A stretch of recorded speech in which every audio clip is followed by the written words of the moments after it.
I created a school just 2 years ago, and now we're going into our third season where I think that we could make a bowl game. We had a ton of tight finishes last year that we came so close to pulling off, like this one against Kentucky. And even though we've only won 1 in 3 games so far, we have the best roster that we've ever had yet with a ton of young guys, and there's so many different players to get excited about. Because Todd Stark's already hit his skill caps and he's not getting any more accurate, I have decided we're moving away from him, which means we'll be starting 2 freshmen Devontae Newcomb instead because he has impact development and he also has 90 speed. Then true freshman running back Duke Fowler could be the best running back we've ever had because his skill caps are very high. And at the receiver position, Trey Ramsor and Juwan Markick are back, but we also have true freshman Nick Smith with 93 speed and then tight end Josh Henry with 89. I can't forget about Demarius either. He's the first 3-star with elite dev that we've found. He is a beast. And the goal for this season is simple, try to make a bowl game. But so far we have struggled with Sun Belt Conference play, and we also have 2 top 10 teams on this schedule. We should be able to build on this year pretty well though, since we're only set to lose 7 seniors. And I wish I could go after more than just 3 stars and below in Tennessee and Kentucky because the number 2 player in the country is from Kentucky and he would have been interested. That recruiting restriction's in place until we win a bowl game. So until then, we just have to target 3 stars, and I'm hoping that Tony Ruggs knows how to keep his speed down, especially since he's a gym. I found another gym at quarterback too. We keep getting more options, and Ben might be the dream prospect, 95 speed with takeoff as an ability. It's actually really important that we found him because after advancing the week, it's clear that Ruggs has been locked up. So I had to highlight 6 guys that could stay under the speed limit, and with 350 hours to spend, these are the guys we're targeting. I think we've done enough preparing for the season though. I'm ready to open it up against Louisiana Monroe, who were technically a higher overall then, but I have a feeling that's incorrect. Our best player's only an 80. He's not even starting. While they have multiple guys over that threshold, but they're really not that much better than us. If our true freshmen are any good, we could very well start the season with a win, which is something we've never done. And I'm so excited to see what Devontae Newcomb can do. We're just gonna hand it off to Duke Fowler right here. Maybe a first run gets us like 8. And if this is somehow the first episode you're seeing of Southern Kentucky University, we play through an entire season in an episode. A couple good runs is a nice way to start. Now we're gonna laser it over to our hitch. But tight end Josh Henry dropped the ball. He's a new face on this roster, and they locked up the halfback screen. It is 3rd and long already, but we might have our corner route if this is a good pass. And that is what we need to see out of our starting QB after dealing with Todd Stark all of last season. It was frustrating. I like how things are going so far. They're going to allow us to throw this RPO where we break the tackle with Juwan Markick. He's going to spin out a defender as well. So what a drive this has been so far. We also can only call the same play once a game, which has just been an extra challenge to this series, and I'm just going to wait for our tight end or someone to get open. You know what? We're scrambling in. What a start to the year for our freshman quarterback. And now we'll see if our defense has improved. We're not going to be starting the highest overalls this year that we can because I wanted to get some of the younger guys out there in the mix, though they already threw it straight at us. And this hurry up type of offense is not very fun to play against. They're going to get another first down. We'll see if they hand it off again. We're prepared for it. We're going to fill that gap, but miss 2 tackles. And here on 2nd and 2, it's an RPO that we were all over. There's only so much that we can do. I know that I'm using a true freshman at the moment. Our coverage was absolutely terrible there, but we can get a stop inside the red zone. This is definitely not the worst position to have them in, though. That play is going to take it in, and the Warhawks have tied it back up at 7. Maybe Kingston McCarty can get a good kick return going for us right here, though. And if not, we'll just hand it off to Duke Fowler again, who's going to get some decent blocks, but there's a flag. It's coming back. We already know that that was going to be a holding call, and it was on tight end Josh Henry, so he has not had a good debut for us, but Duke Fowler picks it back up. One thing I've learned after having senior Jay Newman last year, the 5'5" running back, is we have to pound the rock. But once again, we're getting hit with a holding call. And I know that we're playing on the road, but you can tell what type of result the refs are trying to set up today. Josh Henry breaks the tackle, though, to get us a first down. I still haven't tried a read option yet in this game. I thought that I kept it on that play, but clearly I didn't, so we didn't pick very much up, and we're just going to have to get the ball out fast. 3rd and 2, this is a chance for us to keep the chains moving, and that's what we're going to do. I really like how we have played this one offensively so far. We're going to be using Pfeiffer quite a bit this season too. He's our 3rd down running back, and Rylan was helpful for last year to us. Now we can't go far here, but we'll be fine as long as we pick up this 3rd and 5, and that out route is going to be caught. Because of how slowly we've been moving it down the field though, a lot of the first half is already gone. There's just a couple minutes left, and that was true freshman Nick Smith holding on to that ball. We're going to hit our hitch right here and pick up another 7. Devontae's 9 for 10 at the moment. This has been a really good start, and as I'm saying that, I'm throwing it straight to the defense.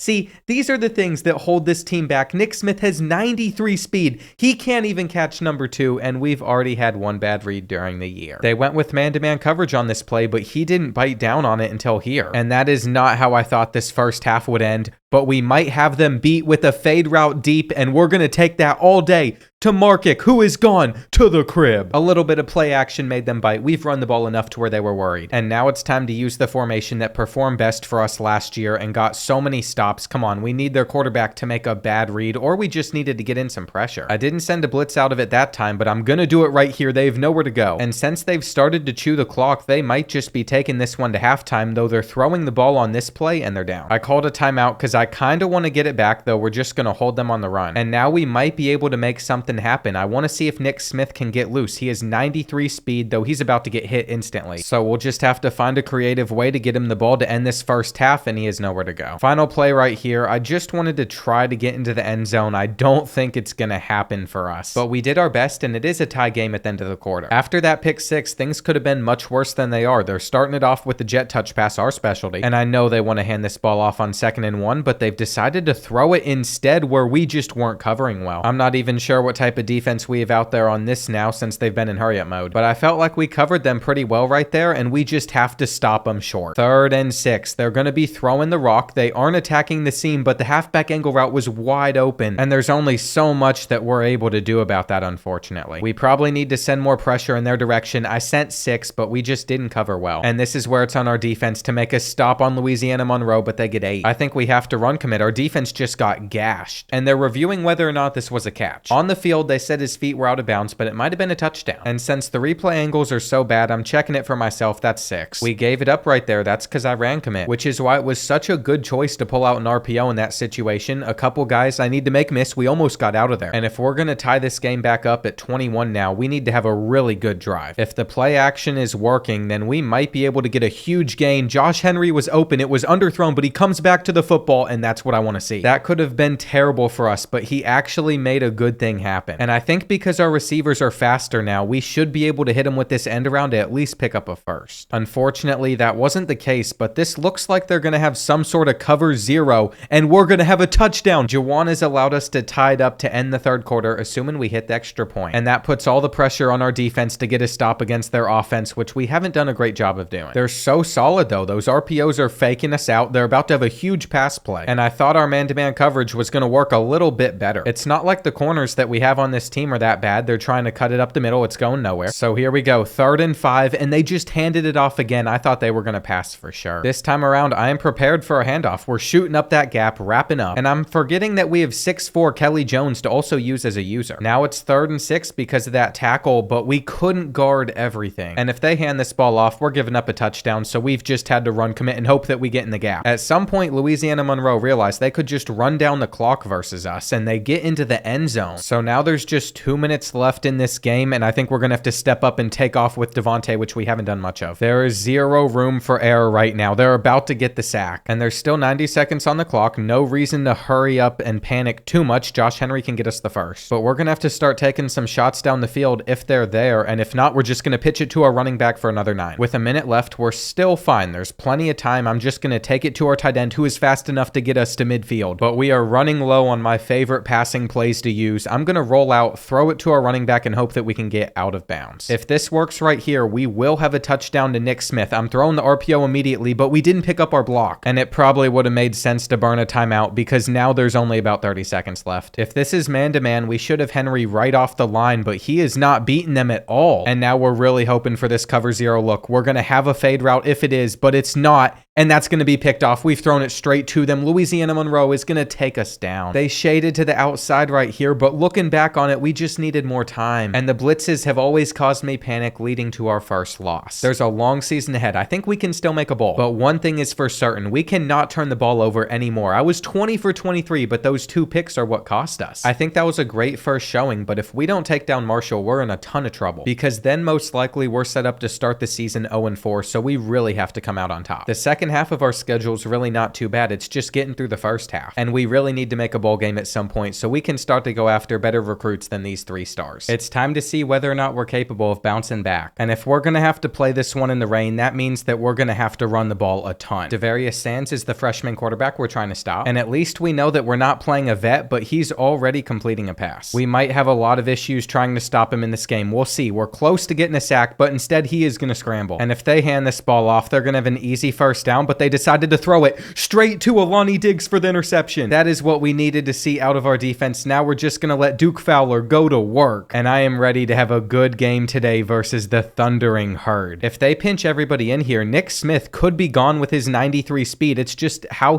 fast he is. Can he outrun everybody? And they're bringing a lot of players down trying to stop the run, so we're going to keep it with Devontae Newcomb to go down at the 6. If these linebackers bite, we have an RPO ready, but instead we just handed it off. And I really hope Duke Fowler is able to punch this one into the end zone. We're in a tough spot, but I flipped the play. We're going to motion Henry over there, and I'm hoping that we can just get a touchdown right here. He is going to hit that outer edge. So your Southern Kentucky Stallions are already up by 7. That was the perfect way to open this one up, but there's still a long way to go. It's not even the end of the first. Plus, we all know that we're going to be due for at least one mistake at some point, though we have everything boxed up on this play. I need to look into what teams we took down last season. It was only 3 of them. This RPO might get them the first, though. Come on, we've got to make that tackle. Anyway, it turns out that Marshall doubled our score last season, so we're trying to get revenge. And here on 2nd and 7, they're just handing it off. We're getting out to their running back, and we're going to bring him down. I'm very happy with how the first quarter went, but now we have to hold them on 3rd and 6, and I think we're good right here. They're just going to miss the pass. We're set up really well with it coming down this hard. We're just going to keep on running the football. That pitch could have gone for a ton, but instead Devontae Newcomb just missed, and we're about to take a safety. We got off to such a good start. For it to all get thrown away like that is so frustrating, especially since the speed option is normally one of my favorite things to do. That's what happens though. There can never just be an easy game where we play super well. They have somebody open. And here we go. It is the start of our collapse already, even though this one just started like a quarter ago. Now their freshman quarterback's starting to get a little bit more comfortable. It's only like his 2nd start ever in his career, but we're going through the same process with Devontae Newcomb, and they're getting out of there. I've brought a lot of players into the box just in case they want to hand this football off. We are prepared to stop it, and we'll see if we can hold them on this 3rd and 4. I'm hoping that they try to take a drag route underneath, but they had somebody open, and we're not going to hit their quarterback in time. There's only so much we can do. You can't cover everybody forever. Nick Smith isn't getting loose, and we better make sure that we make 0 mistakes to end this first half. If they're going to run man-to-man coverage, we will step up and scramble all day. We have plenty of time to get down the field. There's absolutely no reason for us to rush it. Duke Fowler gets us a big run, and we'll continue to do that. Just no more speed options. Those did not work out. There's only so many times that I can call plays out of this formation, though. That's what's concerning. And time is also winding down in this first half, but we could get some good blocks and keep on moving it. Running the football has been by far our most effective way of moving it so far. We can't cut inside, though. And I think it's time that we start to throw the rock. That's man-to-man coverage, and we'll take the first. However, we can't rely on our freshman receiver yet. The ball literally just went through his hands. It slipped right out of him. And that's what happens when you play in the rain. It's 3rd and 8. I'm going to step up with Devontae, and he is going to try to scramble for the first. That was a close call, but thankfully it worked out for us. We didn't pick up our blocks well, and we just need to beat them deep with some of these routes, but that hasn't happened. We got to throw this football away. We get the ball to start the second half. I am content with settling for 3. Our left tackle or tight end just got destroyed, and we were so close to being able to roll out there throwing for the touchdown, but instead Brian Hodge is going to have to hit it. Thankfully we're on top though. We still played a good first half, and we've rushed for the same amount of yards but with twice as many attempts. Maybe we should be throwing it a little bit more. I thought we were a lot more effective on the ground than that. And let's just hope that somebody gets open on this 2nd and 11 where I didn't want to force it, so we're going to run instead. This is not a spot where I want to hand off the football, but we really had no choice. And keeping it realistic, this is a position where a team would punt. There's no reason to risk going for it, even though I felt like we could have definitely picked that up. Marshall just has to get into field goal range, and they're going to be able to take a lead. So that's unfortunate, but as long as we hold them to just 3, I'd be pretty happy with that. That was a really good route. Somehow they just sat between like 3 or 4 of our zones out there. Now they're running for a bit. And this is the time where we need an electrifying play, but that pursuit was so off. We just let them walk into the end zone. And if they hand this ball off, the 2-point conversion wouldn't have been very hard to pick up, but they're not going to scramble for it. Even though we're trailing, it's not the end of the world. We're only down by 5 points. Maybe we should just go back to running it. And I will after we try to beat them deep one time. That's all that I wanted to do, but they boxed it. Even if I really want to, I'm not going to force it if it's not there. The halfback screen somehow almost got picked, and we're starting to collapse right here. We're going to have to step up and run for this first down. There's no choice but to fight. We probably should have fumbled right there. We're very, very fortunate that we didn't. Now this handoff goes for like 6, and we cannot let Marshall do this to us. We have to get a big run coming soon. I think we might be able to get away with this right here too because of how much we've pounded the rock. We should have our running back beaten them deep right there.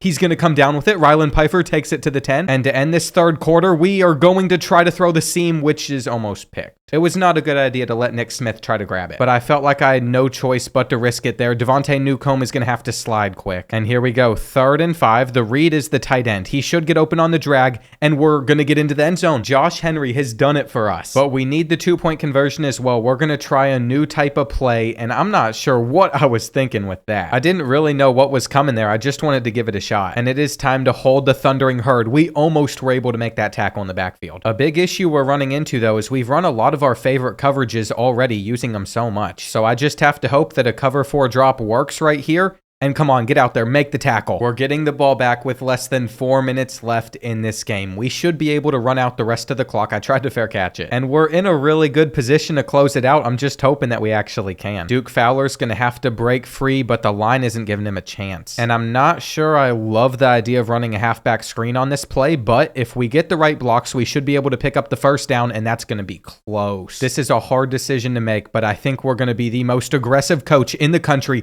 We had to go for it on 4th down, and we've picked it up. I really couldn't trust our defense to hold them from getting a field goal with that much time left. Now we almost broke free, and what we're about to do is hope that they just run commit so we have the free touchdown, but we don't. Normally the computer would there. They're being very aggressive on 3rd and 19. We might have a touchdown on this play. I had to get it out or they were going to sack us immediately. Trey Ramsor catches the football. Oh my gosh, that was the blindest read possible, but he still held on to it. Devontae Newcomb, you are getting a highlight play right here, but you just got so lucky as a freshman. I literally just chucked that up and aggressive caught it. Our 6'4" sophomore receiver might have just made the catch of the year. I mean, he is a beast, and I'm so proud that we're about to get our first win. We're now 1-1. If we want to make a bowl, we really needed that. And besides a terrible pitch, Devontae played really well. We have to figure out a better strategy than running it 30 times, though. We're averaging 2 and 3 yards per carry. And because we've been successfully offensively, our punter wants to transfer out. He won't commit to it yet, though, because we're about to face off against Ohio State. We should be doing it a lot in this game. And at the moment, we're still on pace to sign every recruit, even if there are going to be some that come down to the wire, like Quarterman or a D. I need the linebacker from Kentucky, though. He is 86 speed. And if we could keep this one within 21 points, I'd be happy. I mean, we're going into a hostile environment. I'm pretty sure this seats like 100,000. And it probably wasn't the best idea to schedule the #1 team in the country. On 1st and 10, I'm expecting a run, so we're going to shoot in that gap, which actually went pretty well for us. Now they're running an RPO, and we couldn't get there in time. We have nothing to lose in this game. The expectations are we're going to get blown out. So that really takes the pressure off. On 2nd and 7, it's another handoff, and we stopped them short. We could actually hold them if they decide to run it here. Instead, though, they've motioned around, and we can't stick on everybody.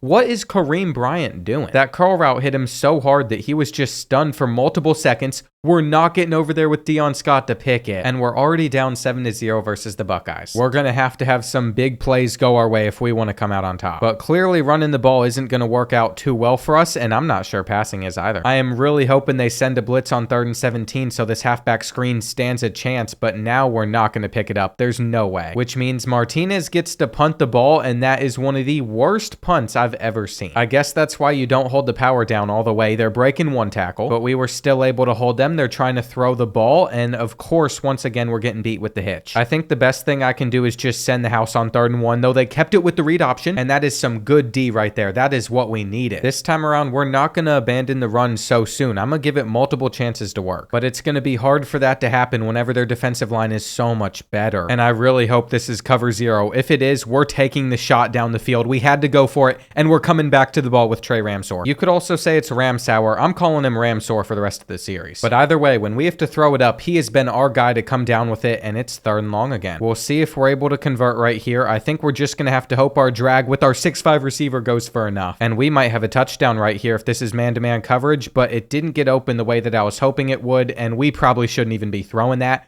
We still caught it though. That was a very weird play. I am surprised it went like that. But I'm not thrilled that we're going to use our third down running back for this halfback screen. Whenever we call these, we need to make sure that Duke is in the game instead. I know Fowler's only our power running back, but surely he can catch the ball too. And he hasn't really had a great chance to shine yet with all of his speed because these defenders are quick. This might actually go really bad for us, but we're going to see if we can hit him with the end around and cut up and fight for it, which I did just to set us up in the middle if it didn't work out because I wanted to make sure that we got on the board. We've seen that go for big gains. It just didn't happen there because the Buckeyes defenders are so much better than our offensive line. We're going to hit them hard or miss, and I should not be out there in man-to-man coverage at the moment. We're not going to stop them that way. If a team like them's throwing the ball, we have got to be in zone coverage. I'm ready for them to throw it straight to us though, and they came back to get it. Mangum is going to get the pick at some point, though they just threw it straight over our zone. And let's see if Jones can force anything. He's a little bit taller. They didn't take that route. We almost baited them into doing it, and this had the chance to be such a big play. If that's caught, it's a pick six. I cannot believe that we just dropped it right there. That was what we needed, though they're throwing it straight to Lee the third. And could we have a pick six right here? Is it going to be 10-10 going into the half versus the Buckeyes? We are keeping up with the #1 team in the country. I cannot believe they just gave it straight to Ricky Lee the third. But we're going for the upset in this game, and if they throw it to us again, that would be beautiful. Give me that. That was literally it right there. Now they hit us with the play action. It definitely worked to fake us out. And because of that, I should probably remove myself from using any safety. I'm pretty sure they might have just had a touchdown open over the middle. And I don't know what they're doing. That was such an odd pass to throw. If we could bait them into throwing that hitch, it would be wonderful. Here we go. It's 3rd and 10. We have pretty much everything locked up, though they're catching that. And if they get this spike off, they're going to have a field goal before the end of the half. I backed our guys up and everything. I don't know what else we could have done. Still, though, this is going way better than I ever thought it would. So we have to make this drive count. There is zero room for errors on it, and I thought that was supposed to be a running play. Audibles are not working at the moment. We cannot see what we're running before we snap it, of course, because we're on the road. They're going to make it tough to win in Ohio Stadium, but we're still going. And an upset is on the horizon. I feel like we could get a touchdown on this drive. If Devontae is able to keep this ball and not hand it off, he could have a huge run right here. There's just one defensive back to get around, and our quarterback is going inside the red zone. We just have to keep on doing what is working. Another read option is going to get us like 8. And you best believe from here on out, we probably won't even throw the football. We're just going to hand it off to our running back. Duke Fowler was so close to getting into the end zone there with the right blocks. He's going to do that while stunting on them. And there we have it. We have a lead on #1 Ohio State. This is it right here. We're set to pull off a huge upset, and we're just going to have to rely on our defense to keep on doing well. I trust we can cover them on 3rd and 7. I'm going to stick with this drag route. They don't have anything open at all, or at least they shouldn't have if our zones would just do their job. We're set up to stop the run, though. That's what I'm hoping for. They decided to throw it instead, and they're going to break out of there twice. Okay, this is the computer just getting a nice little boost. We know they're going to play well, especially when that 4th quarter hits, though I don't want to give up a touchdown. And now we have to drive down the field again versus the Buckeyes. Come on, break out of there. Keep on going. This is the Duke Fowler game right here. We're going to hopefully be able to get around that edge and then spin them, but there's still a long way to go before we get down the field, and I don't know where to go here. I don't know if our hot routes are going to work on this one, so we're just going to go over to Duke in the flat again. We need to make that guy miss, and I'm just hoping that our option pitch actually works this time around. Come on. Get it loose to Rylan Pfeiffer. Rylan Pfeiffer running down the sideline. We still have 4 more of those to go. I think we can get it pretty close to the red zone at least. Come on, we're going to keep on running the speed option. And this is the exact drive that we need versus the Buckeyes. They almost got to us there, though, and the juke didn't work. I just realized there's only 3 minutes left in the half now. Time is definitely not on their side, but only if we can pick up this 3rd and 11, keep the drive going, and I don't know if I should even do... No.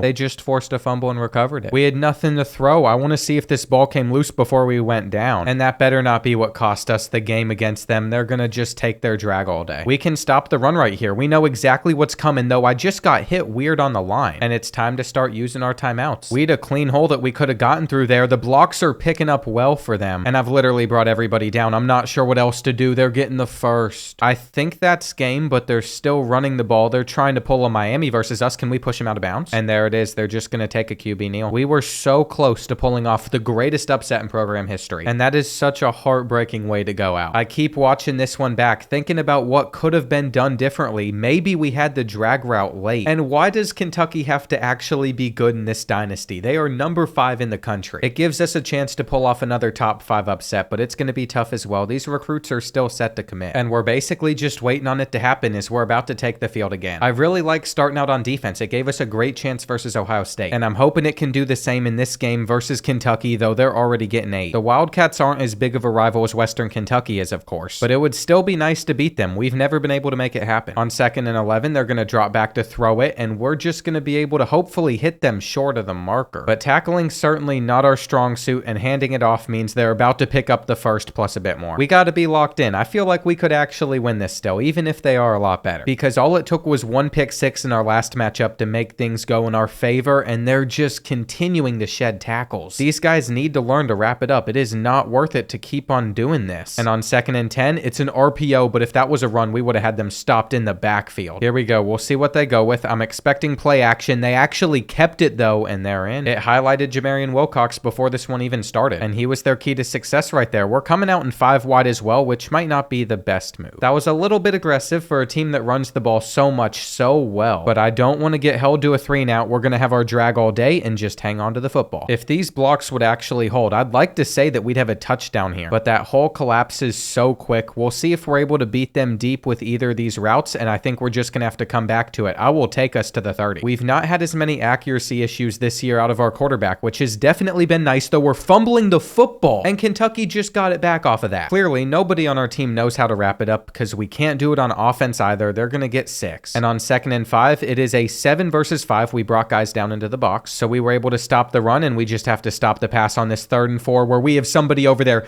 Dion Scott's getting the interception. That's our first one of the year, or not the first, the second. We needed that so bad. I'm also going to try to take the top off of their defense just right here off the rip, though they're getting in pressure. And it turns out being aggressive did not pay off. I think if this is man-to-man coverage, though, on 3rd down, we can outrun one of these players, and our tight end just didn't get open enough. I thought for sure we were about to get that, actually. I've punted it back to them. It's not a great one either. They're going to be able to return it versus us. They've already missed 2 tackles in a row, and we'll see what they go with. It's just a simple handoff that gets them a lot. It's a shame that we haven't had a good offensive game because we've done exactly what we've needed to defensively. They've got an open receiver for a touchdown, and it is so dangerous whenever the computer runs play action. We're going nowhere with the run. We'll see if Fowler can do anything different. I need to get him more involved like we did right here, but we have to pass it for the 1st down, and I think that's man-to-man coverage, which means we're going to take it to Trey. We have 2 minutes to drive down the field and get it back within a possession, and whatever we do, we cannot have a turnover on this drive. No interceptions, just smart reads. If we set them up to go up 21-0 before the end of the half, we're in a lot of trouble.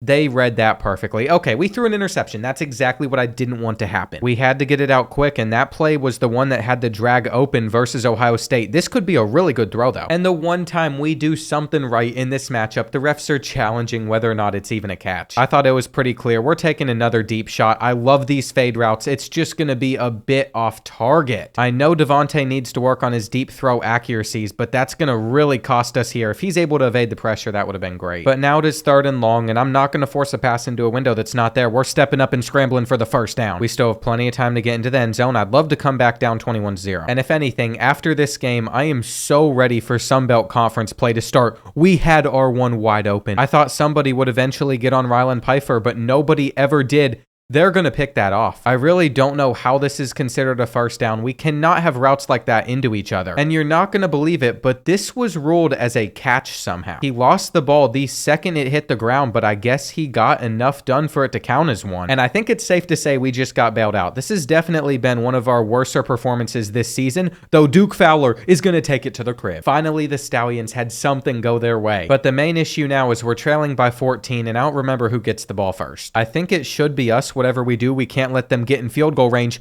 before the end of this half. And it's a good thing that they're not trying to. They're letting the clock run down. This is going to be the final play, and all we have to do is just wrap them up. Whenever you click onto a player, sometimes they just freeze, which is very scary. Thankfully, it's just a 2-possession game. Jet touch pass to Nick Smith to start the half gets us loose already. We're going to stretch this field to the best of our abilities using all of the jet touch passes in this playbook. I want to have a good drive versus them. And we're going to run out of those pretty quick, but we also have this speed option, which we are going to get a pitch off to Ryland Pfeiffer, and he's going to get get us 15. This time it's going to be Trey Ramsor that gets this ball. I highly doubt he's going to go for too much. He's not known for being the quickest, but he does get a bit. And we have 7 jet touch passes in this playbook, even though we've only been running like 1 or 2 a game. I have got to use these a little bit more. That was one of the only ways I could even move the ball when this game first came out. And if the blocks hold up well, you would think that we'd have a touchdown right here. It's just a halfback stretch to the outside. Duke Fowler's 92 speed gets us quite a bit. Last year, I'm pretty sure we had to come back like this against Kentucky. No reason we can't do it again. But not being able to hot route is going to really hurt us on this play. They're getting a sack instantly. Now it's 3rd and 19. I'm not sure what we should even go with. And I really don't want to have to kick a field goal, but it feels like our only option. It's back within 11. I remember EA saying it's super difficult to pick up those 3rd and longs in this game. It's supposed to be. And just what I've seen in the 2 months of playing it, I can definitely vouch for that. It is much harder than NCAA Football 14. If our corners were a little bit better, we might have been able to take that one to the crib. We were right there. And the fact that we didn't get that interception is actually crazy. That cut up was also so good, I can't even click on. This is why we kicked a field goal though. In case they got in field goal range, we're still in it. It's just time is starting to run down a little bit quicker than I would have liked, and please pitch that ball. I think that flag's against them. It's holding. It's going to be going back. And this is where our defense can really make a stand. They're just handing this one off. It's 3rd and long. Here we go. We'll see if we can stop them. I got stuck on the defensive tackle. Nobody's guarding number 18. And now we have to fly down the field because we're trailing by 3 possessions with 4 minutes left. There was an instant flag on this play too. I think it's against Kentucky though. They hit our QB late. So we're already up to midfield, and if that's man-to-man coverage, we're going to have this corner route, though there's a flag again. This time it is against us. Lawrence committed the penalty, and I knew the holding call was coming. This team is almost as undisciplined as Georgia. 2nd and 20. I think we're going to go for the corner route again, but this one's off target. And to be honest, we need this to be cover 1 coverage, which it is. We're going to have Nick Smith deep.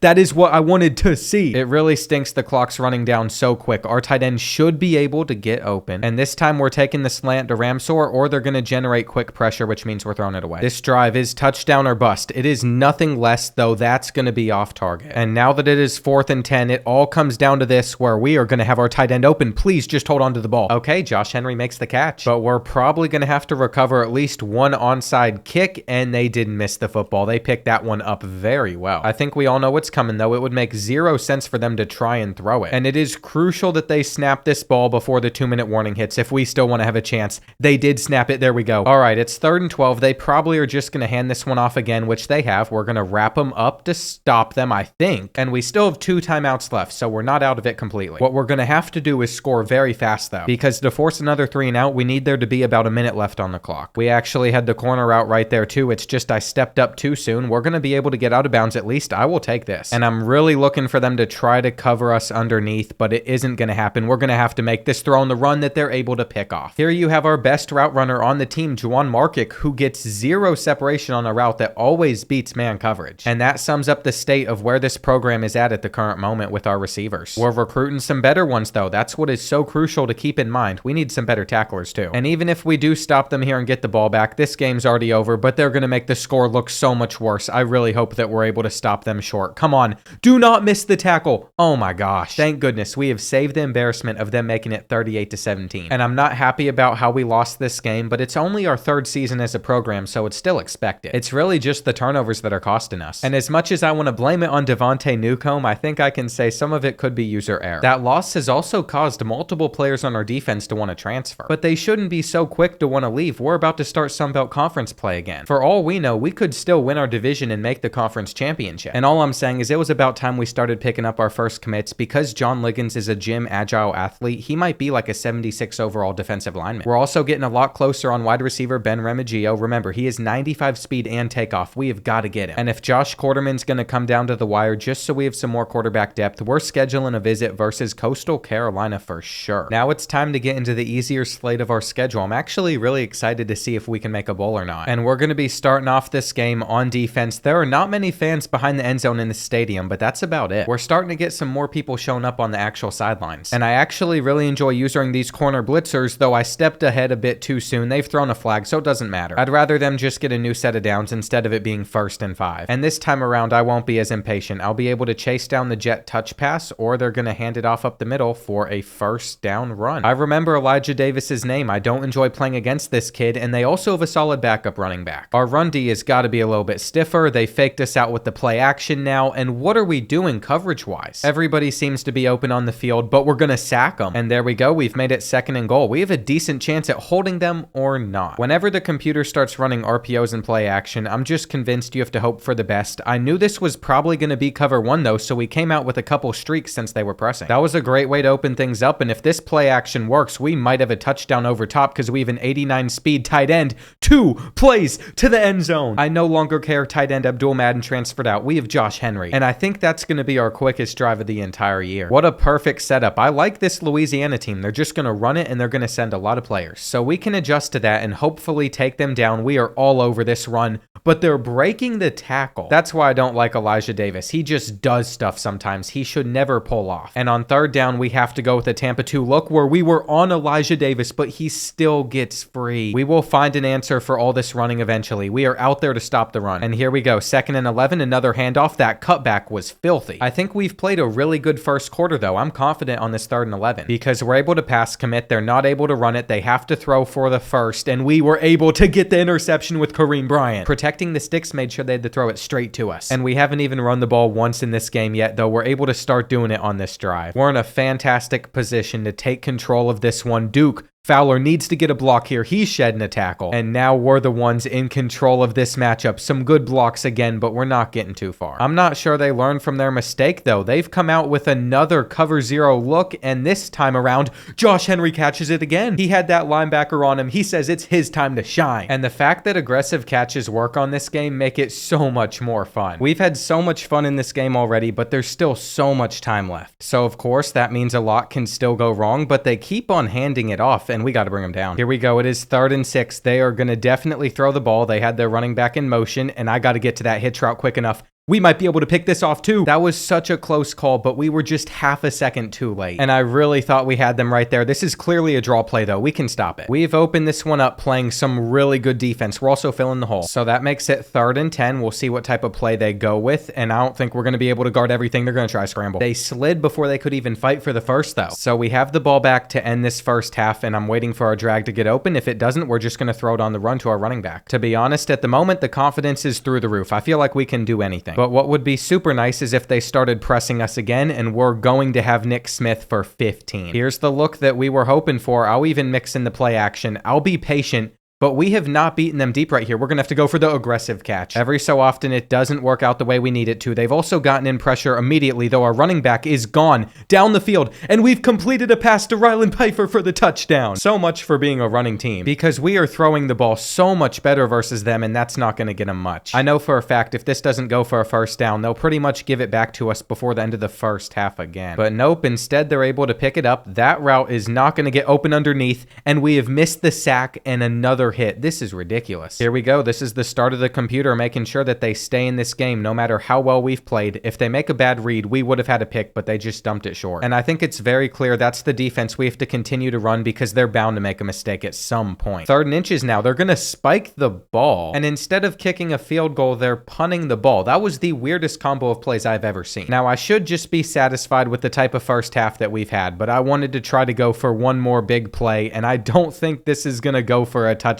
unfortunately. After all the terrible games of thrown interceptions, though, what we did in that half has to build up our freshman quarterback's confidence. 210 passing yards, we barely ran it, and we even get the rock to start the 3rd quarter. We're in a perfect position to improve to 2-3 at the moment. Now is when we can return to running it too. We're going to get Devontae Newcomb loose. He's got a slide, and we have seen the reverse work in some other games, but here we almost lost some yards, so I'm glad that Juwan still got it for us, even though we fumbled. Stuff like that's going to happen. If they want this game to be close, you know it's coming. And I'm not saying this game's scripted, but sometimes it feels like it just to make sure that everything's pretty tight. I think mixing in 2 running backs is actually one of the best things that we could have ever done. No one's ever too tired, which is perfect. And Duke Fowler as a gym is a really good prospect to have. I mean, his development could be a little bit better. Impact's not perfect, but he has very few skill caps. And even if we don't get this 3rd and 10, as long as we kick a field goal, it's fine. I probably made the wrong read there, but we just have to drill this with Brian Hodge. It looks like it's in. And we'll see if they start to throw the rock or if they continue to try to run it versus us. Apparently, they just refuse to go away from it. Can somebody bring this kid down? Thankfully, it's not a tight game, or else I'd be a lot more frustrated than I have been so far. I'm not sure if we can make this tackle in the open field. And here we go. They're staying in hurry up mode, but that's completely fine. Whenever they hurry it up, we can run the same defensive coverage 2 plays in a row, though they're shedding everything. So I feel like I need to be very aggressive on 3rd and 1, but we're just not going to make that tackle in time at all. I don't think their tight end's quick enough to beat us deep, though, so we can bring safeties down. And they've taken a lot of clock with them on this drive, which is just going to hurt their case of coming back. Now it's 3rd and 8. I'm stuck on Hernandez, and somehow number 9 is wide open. So they've gotten their touchdown, but that's about it, and we're going to hopefully pick up a little bit with Pfeiffer on the ground. There's moments where he sometimes feels quicker than Duke Fowler, even though he is 4 speed less. And I really hope I can pull this read option, but instead we're just going to go wide with it. There's still 5 minutes left in this game. It's not over. We have to keep moving it, and not getting the ball out in time means it is 3rd and 13 where we have beaten their press coverage, but it's a bad pass. Now is not the time for us to start making mistakes like that. I think they have to fair catch this punt, and we'll see what they go with on 1st and 10. Of course, it's a run. We tried to get in there in time to stop them, but we couldn't. As much as I was hoping it would be by now, this game is still not over. Their quarterback's going to be able to take off, and Eli Holstein is going to be dropping back on this play where we did not guard that well with Ford at all. I guess the computer noticed he wasn't turned around and they just threw it straight at him. That's a fine check down to take. But at the moment, no matter what, they're set to make this a 1-possession game, and we got to hold them short. It is 3rd and inches, and they've decided to throw it instead of passing it.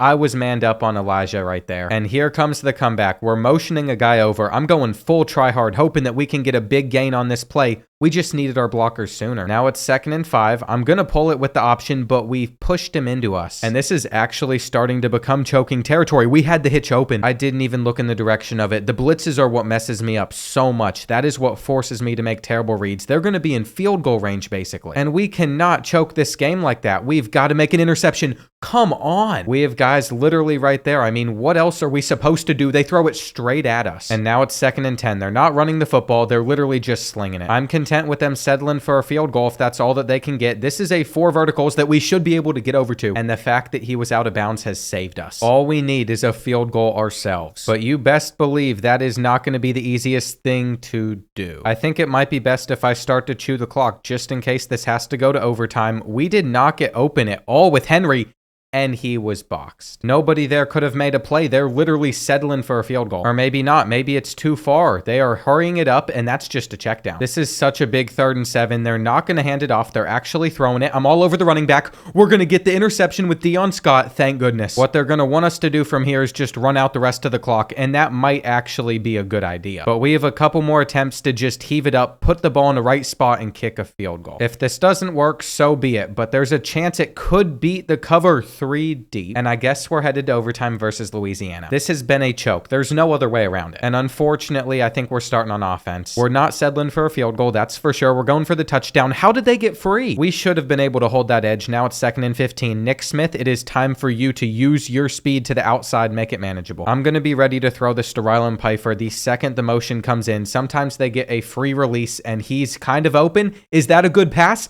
Catch that ball. That was the craziest dime ever from Devontae Newcomb. Now we're getting the blocks and going down at the 1. I cannot believe it, but I think we're about to get the touchdown we wanted. And this is 4 down territory for sure. We just have to punch this one in. I trust the speed option. This should work. I'm just going to hope that they don't pick up the blocks, and I didn't know what to do. We probably could have just cut that one up. But now the game's over. We got down to the 1-yard line and couldn't finish off a drive. This is such an embarrassing loss to have, though. We might be able to get a sack right here. And we're doing the same thing on 3rd down. I want to send in a blitz. They're throwing it straight to us. We are not going to lose this game. They should have just kicked their 3. I don't know what to say about this matchup at this point. It has been wild. But clearly we have a way to rattle them, and this is a handoff. I've seen that fake all day, though. They still get a huge run. All right, here we go. It's 1st and 10. Now they're throwing it. We're about to get a sack, though. They break the tackle somehow. They're going down at the 2. And I don't know how they were able to avoid taking a sack. All we can continue to do is run commit, or hopefully hope that they make a mistake. They didn't catch it. And here we go. It's 2nd and goal. I'm ready to shoot that gap all day. We're in there, but they score. This is the big moment right here, though. The 2-point conversion that they had someone open on, and we're in a lot of trouble. We're going to have a good 2-point conversion play. We should beat the press right here. We had the outside leverage, and there's no way for us to challenge if that's a pick or not. This is a collapse that I cannot forget. And all of a sudden, Josh Quarterman's questioning if he wants to come here or not. Next up on the schedule is James Madison. That loss is still just so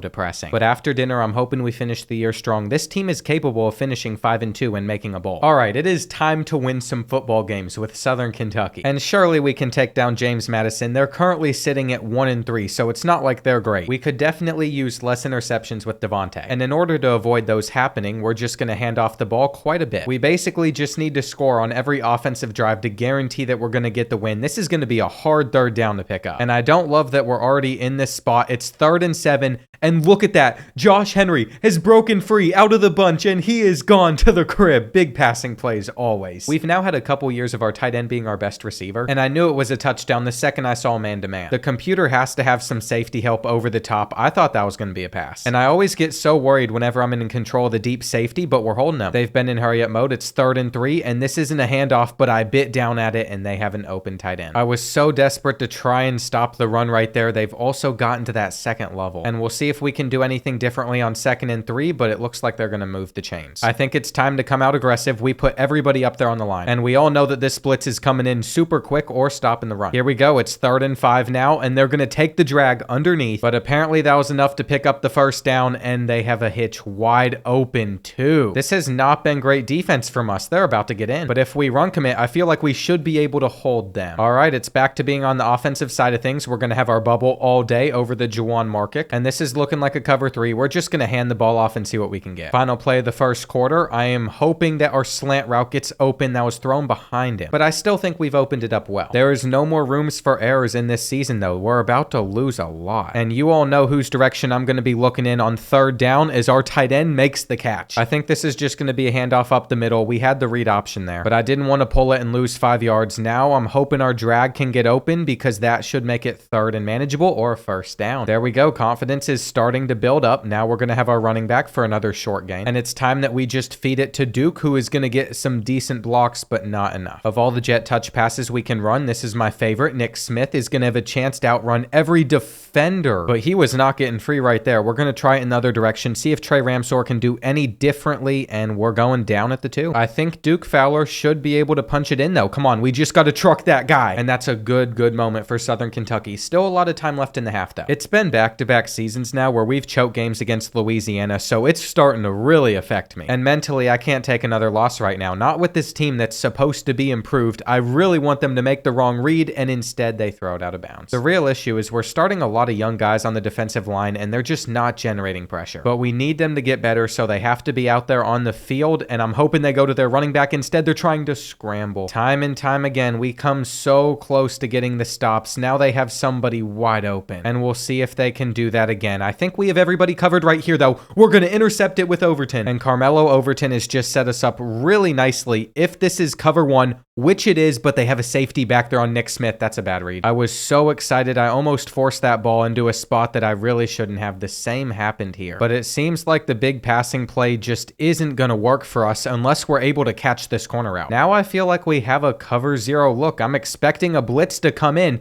You know that we have the faster guy in this matchup, and Nick Smith is gone. I've been starting to try and read the defense before the play, but we always blow our leads, and I'm afraid that this game might not be any different. They have plenty of time to score before the half. I'm also pretty sure that they get it to start the second, so they could always make something happen. They're just trying to scramble. And I promise if this game's tied up the next time that we see the ball, I'm going to be so upset. We were able to knock that one loose, though. They couldn't come down with it. I think our coverage is sticking perfectly. They've been confused by the cover 4 palms, and we've gotten another pick. It was about time that we started getting some interceptions again. It felt like the computer was just perfect. We're going to break a tackle right here, and I should be settling for a field goal, but I want to get the touchdown. I'm going to be greedy. We're we're going to get as close as we can. The speed option didn't work like this in overtime against Louisiana, but I'm going to give it another shot because I've seen it pay off. And I swear, we might actually miss this. I don't think you're able to hit it from this angle. I've seen it glitch out so many times. Like, what differently could I have done there? I angled it right. Maybe I just can't hit it down the middle. And maybe that's where I'm going wrong. I'll test it the next time we have a chance to hit a field goal from that short. They're already running. We're going to stay out here in this quarter's defense. It's a jet touch pass or it's some play action involved. All they could do was take their flat, but he's going to run for quite a bit. And here we go, an opportunity to get them off the field, though we are going to not make a play on it. I panicked clicking on and it ended up pulling that guy down. We might have been able to intercept it. And we'll see what happens on 2nd and 4. It's just a draw play that they're going to pick up. I feel like I need to figure out how to use the switch stick in this game because my current method is not going well. And they just keep on driving down the field. He came out fast on that run. All right, here we go. I am prepared to stop a screen if it happens. And I thought that was going to be a bubble, but that works too. It's 2nd and 10. It's another screen play. This time they're going to get what they wanted, but I'm ready to stop the run and they ended up just throwing the football. These long drives are the worst where we get so close to stopping them. And we'll see if they actually hand this one off up the middle. They did. They're out there in hurry up mode too. We're going to call a timeout because I wanted to make sure we had some good defense out there on the field and they're scrambling. We had a freaking contain. Now they have it back within a possession and I can already feel the collapse coming. I don't know if that's a good thing or not. That's probably why I choke so much. But here we go. We have got to get a field goal out of this drive. There is no room for mistakes. And if we pick up this block, it would have been a big run. We definitely have the numbers to this left side of the field though. I'm just going to quick hike it. Hope that we are able to get around all of these defenders. And if they're going to bring people down to stop the run, I think we have to take one deep shot though. It's a sack instead. Definitely not enough time to get that ball out, but we would have had it if there was enough time. I am stepping up and we're going to try to cut inside too. Devontae's not had a fumbling issue yet, which is nice. If this is cover 1, we're gone. Come on.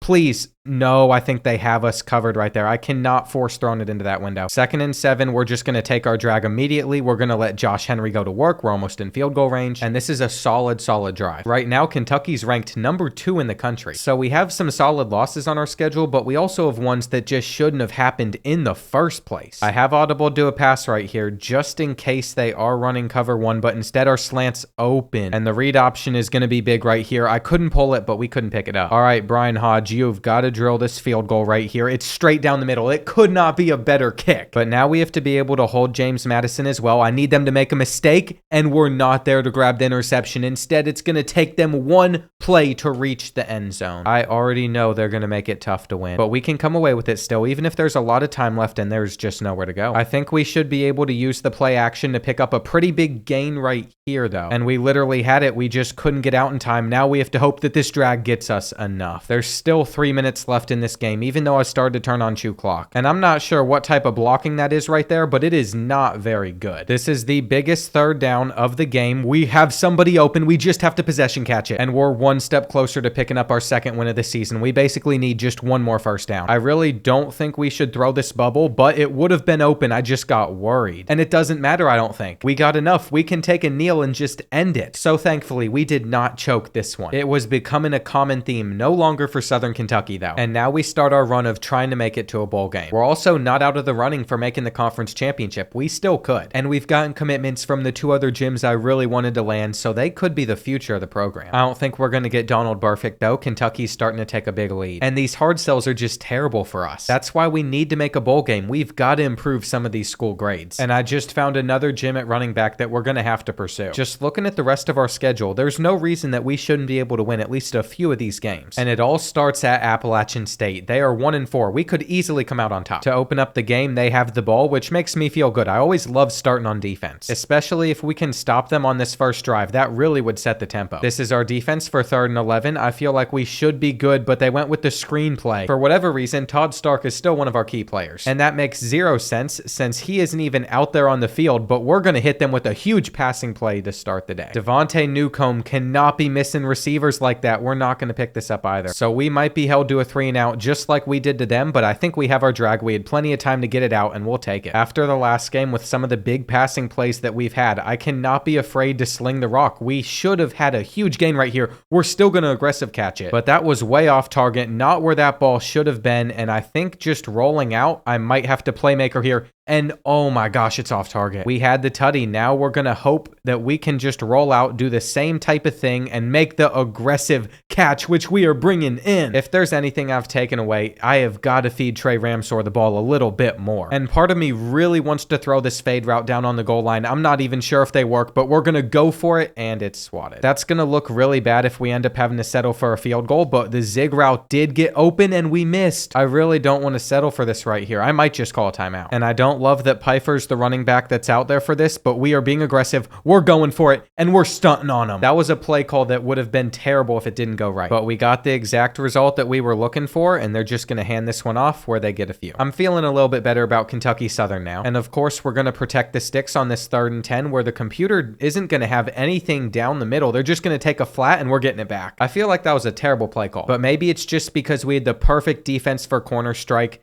By the way, the background here at Appalachian State is beautiful. It's probably got a top 5 location in this game. Come on, keep on going. I'd say some of the other best backdrops are probably out in Colorado. UTEP has a good one that has some mountains in it, but I think it's kind of desert out there too. And I'm a little bit worried to include a play action on this play because normally we don't have enough time with it, so we'll throw it out. Now is not the time to try and learn more of this playbook. We need to do the stuff that works to go up 2 possessions. But unfortunately, it is 3rd down, and I'm going to wait on that wheel route to get open. Well, they're getting the ball right back. This punt also is not great, so they're going to have a chance to get a decent return in unless we're able to make this hit. And we'll see what they're able to do right here. They just handed off, which we're all over. It was about time that we started to tackle correctly. The fact that we didn't for so long in the season cost us a bunch. And these teams that love to run the ball a ton are so much easier to stop, in my opinion, if we just hit them. Whenever they drop back to throw it a lot, that's when I really don't know what to do. We were prepared to stop the run, though, and they still got a good bit out of that. If they hit us with a play action, they're going to toast us. The reason for that is I'm about to start selling out to stop the run. And here we go. It's 3rd and 6. We'll see what they go with. I think we're going to have everything boxed, at least over top. I see something open in the flat, though. They're starting to scramble, and we missed our tackles. That was it right there. We had them stopped. Those are the things that we just can't come away with, and now they're going to take a smart read. Our defensive line clearly needs to get a lot better. They went with the halfback screen here. We were able to shed that lineman, and this is a great chance to get them off of the field, but the curl route worked well. I think we know what's coming. They're about to score a touchdown, tying things all up, though we should have caught that. And they cannot be getting away with making terrible reads like that right there. Now they're going to have a 3rd manageable. I'm pass committing, though. We know exactly what's coming. The question is whether or not we can stop it, and they throw it straight to Overton. Just go down in the end zone. I made sure to man up our middle linebackers with the guys that would have been attacking the seam. Now we're hoping the fade route does something. And there's still time to score before the end of the half, but we're going to have to be a little bit quicker. This has not worked out for us, so it honestly might be better if we just punt it back. And I'm not going to be very happy if they somehow get a field goal, but there's a decent chance that they will because they're going to be taking this return to about the 50. We need their quarterback to make another mistake, though. I feel like we can force them into doing so. They're throwing it into double coverage. And I'm not exactly sure how we didn't intercept that ball, but it's a halfback screen, and they are going to actually take this for quite a bit. If they get a touchdown out of this, no. A field goal is not great either, but it's much better than 6. And that was a low-scoring first half. It's nice when defense comes to play, though. I enjoyed defensive games a lot more than offensive ones. And let's just hope that this jet touch pass can start this 3rd quarter right. The blocking simply was not there, though we're going to have our tight end open on the drag. I wasn't even going to try to force it deep. I knew we wouldn't have time. And Duke Fowler needs to get a little bit more involved. We're going to hand it off right here. We almost had some perfect blocks, but they didn't hold for long enough, unfortunately. And right here, they are going to. We just need to beat these 2 defenders. This is what I like to see out of our offense. Now we have number 7 in the game. He's only run twice this year for us, where the first time I think he had like a 30-yard gain. He got nothing there, though. The halfback screen should result in a first at least. I will definitely take it. Ryland Pfeiffer continuing to go down, and that's put us on the 8-yard line. We just need to keep on going. If they commit too hard to stop this run, we would have had a touchdown through the air. Instead, we're just going to have to cut it up. And I'm not sure if I trust Devontae Newcomb to get in right here, but we're going to snap it to him, and he's going to try to dive. I accidentally hurried it up in the process. I'd much rather run a quarterback sneak, but I guess we're just going to have to run this play back. And that is twice now where we've gotten into the end zone on a 4th and goal. Between that and the goal line interception, this game could look a lot differently. But we have stepped up inside the red zone whenever it matters the most, and that play action definitely fooled me. Deion Scott doesn't get it. We're actually just lucky that he was able to get back to that ball. They are going to take this for like 7. And here we go. It's 3rd down. I know their running back's open, but they went with the drag instead, and he is about to take them all the way past the 40. It is time for our defense to step up again. I know that we're capable of it. And on 2nd and 11, we should be able to get an interception here if they throw it to us. If that throw was just like half a second later, I'm pretty sure we would have had it. But it also doesn't help that this game's felt a little bit laggy to it. I don't know if you all can tell, but it's just a little delay. For example, when I go to select this play on a 2-point conversion that they're apparently going for, you can see that little split difference, and it's kind of throwing me off, but they're not picking it up. I'm just gonna have to restart app after this, but we have to finish this one out at least.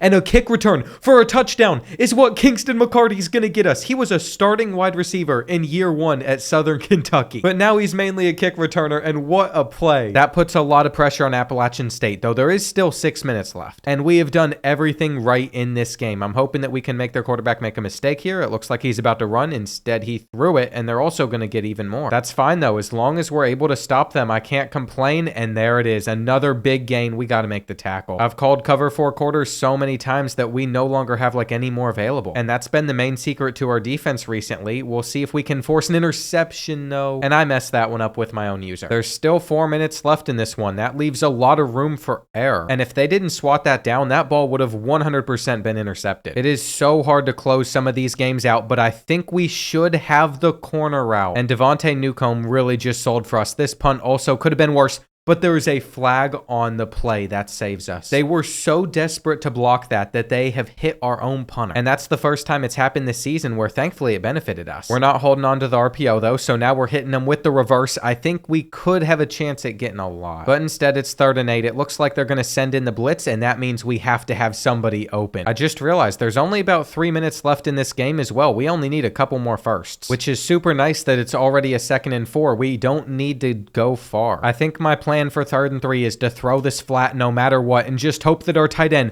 can run to pick it up. Now we're in a spot where they could still get it back with, let's say, like 20 seconds left, but I'm fine with that. We're just going to run out as much time as we can, or we'll pick up the 1st down and end it right there. Another week, and it is another QB kneel to end it. So we've improved to 3 and 4, and we are back on track to making a bowl. Now for our freshman quarterback, that's probably one of his worst performances, but as long as we're not throwing picks, we seem to be doing fine, and this is an even matchup. But before we continue Southern Kentucky Season 3, a word from Prize Picks, today's video sponsor. College football has been back, and so far I haven't gotten all 6 of these right yet, but these discounts could help with that, even the one that's going to be against my Kentucky Wildcats. If you think you know sports, Prize Picks lets you pick 2 to 6 players in either higher or lower on their projection, and sometimes I'd prefer to go for some smaller entries like this one too. You can play in over 30 states, so there's a good chance that yours is eligible, and if you want some free cash to start out with on Prize Picks, Code BOARD will get you $50 instantly when you play with your first lineup of $5 or more. But now it's time to get back to playing with Southern Kentucky. Coastal Carolina hasn't even won a conference game yet, and it was only a matter of time before we pulled out the yellow highlighter jerseys. I personally like them. We have a chance to get a kick return with Kingston McCarty, but that cut wasn't quick enough, and these stats aren't terrible for a freshman. There's definitely games that we've thrown the ball a lot better than we have in others though, so we're going to see how we can do in this one. And I'm starting to have no fears in letting him just sling the rock and see what he can do. I mean, we're going to pick some decent gains up. Juwan spins out of there, but unfortunately he just got caught at the ankle, and this run barely got us a first. My biggest hope is we can get them to bite down on a play action. That didn't really happen well here though, so we're just going to scramble instead. And if we're not passing for huge gains, we can continue to run it and work it slowly. 3rd and 3, if this is zone, I can pretty much just trust that Henry will get open, but he didn't, so we're throwing it to our slant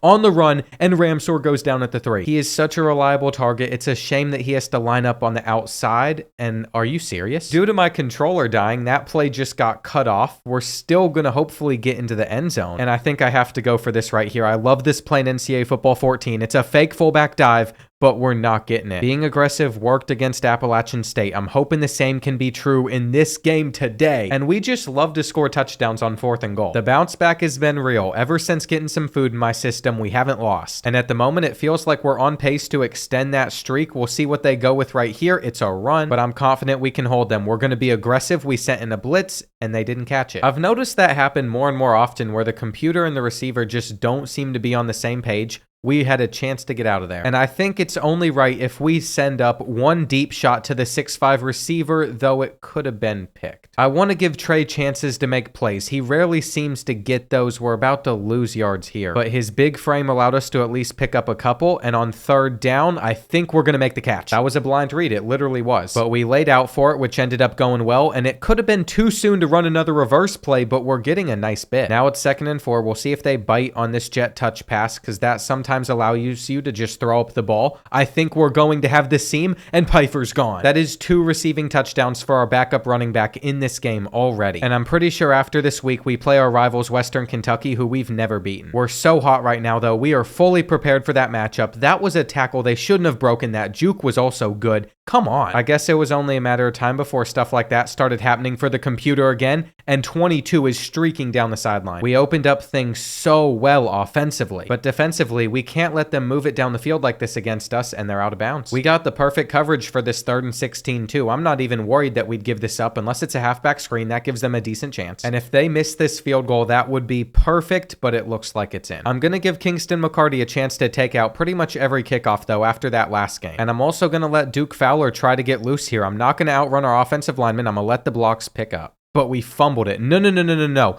This is not what should be happening. All right, they can celebrate right now, but what I'm going to do is I'm going to challenge. That sword is pretty dope, and we're going to see whether or not this was a fumble. It looks like his knee was not on the ground in time. It's so hard to tell, though. It might have been, and I guess this is that home field advantage because I kind of can't believe it, but we have it back, and we're throwing that comeback route that's dropped. This cannot be a ball never lies situation. We have got to pick up this 3rd and 4. We fumbled it again, though. And I guess it is true. The ball never lies. We're going to miss the run right there. And all of a sudden, Coastal Carolina probably feels like they're right back in this. On 1st and goal, they've actually turned on chew clock. The computer's being smart. And Coastal is right back in this one, but they're pressing our best receiver this year, and we didn't lead him enough. I should have known Trey was probably going to hold on to the football anyway, though. We didn't have our running back to throw. And what happened right there? His button just disappeared when I was pressing it and didn't work. Now we're going to be on a 3rd and 20. I think the most that we can hope for out of this drive at this point is probably just getting into field goal range if we made this catch, but we didn't. So now we have to punt it back without getting a single point versus them on that drive. This is why I just can't get too excited whenever we have a decent sized lead at the start. I know they're trying to scramble, but you will never get a good hit stick off versus the computer. They always slide in time.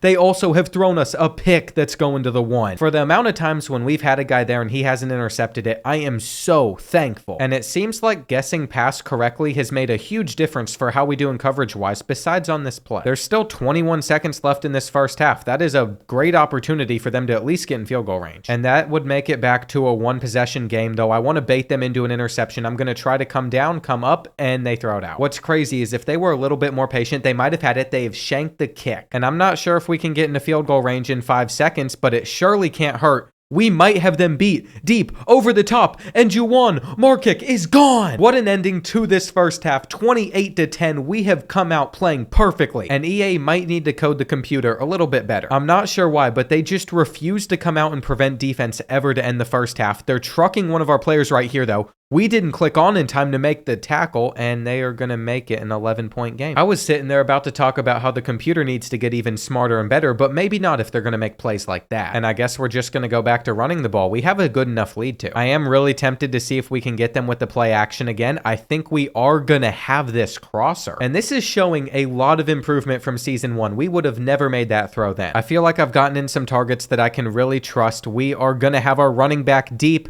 though we couldn't get it to him. And the only reason for that is because it was match coverage. For whatever reason, that play always works on it. I think we're going to step up, try to run for it. But there was no luck in picking that up, and we'll see if we can pin them inside the 5-yard line again. I'm pretty sure they're going to catch it, or it's going to bounce. We have had a lot go our way. It would be super embarrassing if we still ended up losing this game. But I'm afraid, at least on that last drive, I'm getting a little bit too complacent. We're going to keep up all this pressure, though. We're prepared for a run on 3rd down that they are going to be short on. And it is so much more fun to be playing teams on our level that don't break 3 or 4 tackles before we then have to eventually bring them down. I promise this is the last attempt at a deep shot, but I'm just going to see what they go with coverage-wise. And that did not work for us at all. I just tried to throw that RPO, though. We would have had it too. Now it's 3rd and 17, but I think we just got open right there, assuming they don't pick it. And as well as I've talked about Trey Ramsor, he didn't catch it. I'm hoping for another stop here defensively. That's a good hit. And here we go. Now it's 2nd and 11. They just hand it off again, and we don't get over there quick enough. This is going to be a huge play call to start this 4th quarter, and I thought we manned up that guy right there, which we definitely did. It's a good thing that they didn't hit their target, and now we're just going for the sack. But the pursuit angles are terrible. What are they doing? I'm about to look around in the sliders or the settings to see if I can fix something like that, because they should have just run for the first, but apparently you can't adjust sliders mid-game. That was such a weird play from the computer though, that is for sure. We're going to have this hitch route all day, assuming we hold on to it. And just 5 minutes left now. We're going to hand this one off. We're going to pick up some good blocks. And this is where Southern Kentucky could go up by even more. We got our double-headed monster in the game right now. It is Pfeiffer taking this one, going to the 1. And I think he deserves to finish this drive off for us, so we just hurried it up. It's Duke Fowler's turn, though. We cannot afford to not get this 3rd and goal. Using his speed, he is not going to get in. But I can at least try out my theory, where I feel like you have to hit that part to have the kicker kick it to the left. Okay, I have it down now. I know how to hit it from short distances, but that was a little bit too much. So somehow with 3 minutes left, this game still isn't over and we didn't get the sack. That's actually crazy. We should have easily had that right there. I think they're going to try to scramble though. They actually took a good quarterback running angle. And if they stay in hurry up mode, we're just going to be stuck in this Tampa 2 where I saw that coming. We're closely approaching the 2-minute warning though. They're definitely in a rush. We are not going to make a play on that ball right there. And this has to be one of the last cover 4 match coverages in the playbook, but it's normally such a good defensive play. Something's going very, very wrong right here, though. I hope that this hits the 2-minute warning.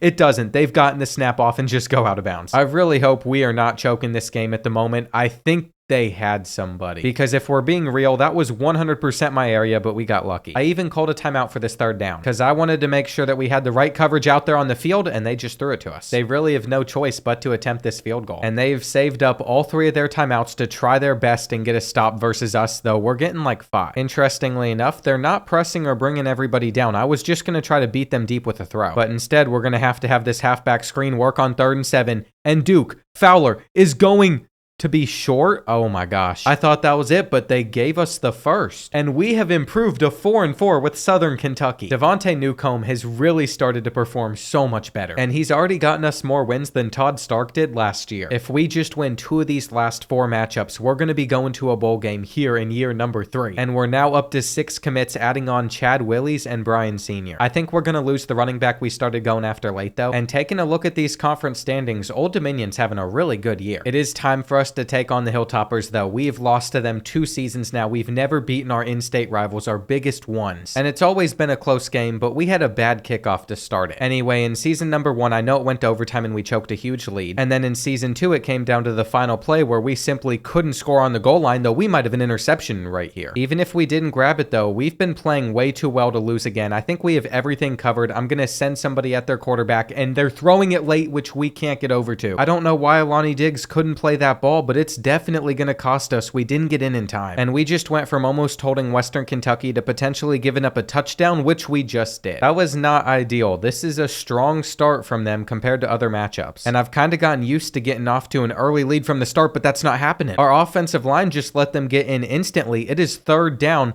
and we are going to catch it short. I am not liking how this one is opening up. They're not going to hit our punter, so we're not getting a lucky penalty flag either. I feel like they did actually finally fix that bug. And we all know that a handoff's coming here. The question is whether or not we can stop it. I still can't believe how much time they had on that other play. Our defensive line had been better recently. But it's all good. It's already 3rd and 4. This is corner strike, and we should be able to pick this ball off. I don't know if I play this game too much or the computer's just super predictable, but I've been able to call that out a couple times. And if they didn't have a deep safety over top, I might have tried to just throw it deep and see if we could beat their defense. I really want to get a huge play versus the Hilltoppers. The reverse almost worked flawlessly, but they got in. It's 3rd and 9, and we just need enough time for our receiver to get open, which we got. After winning so many games, you start to play a little bit worse. You're getting more comfortable just being able to dominate, and I cannot let that happen right here. I am so sick of losing to the Hilltoppers. We got some good blocks right there, and we couldn't cut it. What I feel like I figured out is it's much more effective to just cut up instead of trying to do a spin move, but it hasn't worked too well for us in this game at least yet, and we are not going to get around that defender. I should have taken a better angle there. Now it is third down, and I think what we have to do is just hope that this playmaker works the throws off target though, and Devontae still needs to work on getting his accuracies up. I mean, that's what we should be expecting out of a freshman. We caught it though. Now we have to send the crib at them. I'm hoping for a safety. Instead, they're getting a bit, and that felt like our chance for a slight second. Instead, they're getting a big run. I was literally so excited. I think they're just trying to take their flat. We're not able to wrap up though. That's always an issue, and I really hope this isn't the final drive of the first half, though we're about to hold them. 3rd and 3's coming up. I'm thinking that they're going to have to block a lot of players, though they found the open space. And I'll retire the double mug defense for the time being. It clearly is not working at the moment. I feel like we should have had that. I might have bid a little bit too low, but we were right there. They're about to complete this, or they're going to drop it. It's now 3rd and 4. I think they wanted to take the bubble screen. The hitch is going to be dropped too. What a defensive battle this has been. That punt's going out of bounds, unfortunately. No chance to return it. But we are going to have a chance to see what type of defense this is. It is cover 0, and our tight end is quick enough to beat them deep for it. Now, unfortunately, he couldn't go all the way. He couldn't get the touchdown, but I'll still take it. We're going to find Henry again, and he's going down at the end zone, I think. Did he just glitch his way in? I was not trying to score. We've given the Hilltoppers way too much time. I mean, they could very well just drive down the field and score again. So that's why I would have preferred if we went down like a yard short and were able to drain some clock off. I think we have everything locked up, though. It's just the matter of fact that we're not able to generate anything with our line at the moment. I know we only sent 3, and we have like a 66 overall out there, but I'm still expecting better. I might just have to click on and do it myself. And that's what I'll be trying on 3rd and 10. They got me with the play action right there, though. We get the sack, and I cannot believe that that just happened, but we should be good to hold them on this 3rd and long, which we are. All right, now they have to attempt a super long field goal, but it's perfect. And I feel like kickers don't miss as often as EA said they would, but that could also just be the fact that we're playing on the hardest difficulty. Our slant should be getting open here. I guess we'll just have to hope for the best on this play. I want it to be cover 1, though it might have been cover 3. And not having enough time there really hindered what we could do. This is going to be dropped as well. They have figured out that if they start the blitz, we're going to have a lot of issues on offense. They're also going to catch this return, take it past midfield. They're going to get another field goal. If they're lucky, they might even get another touchdown. That was embarrassing from us.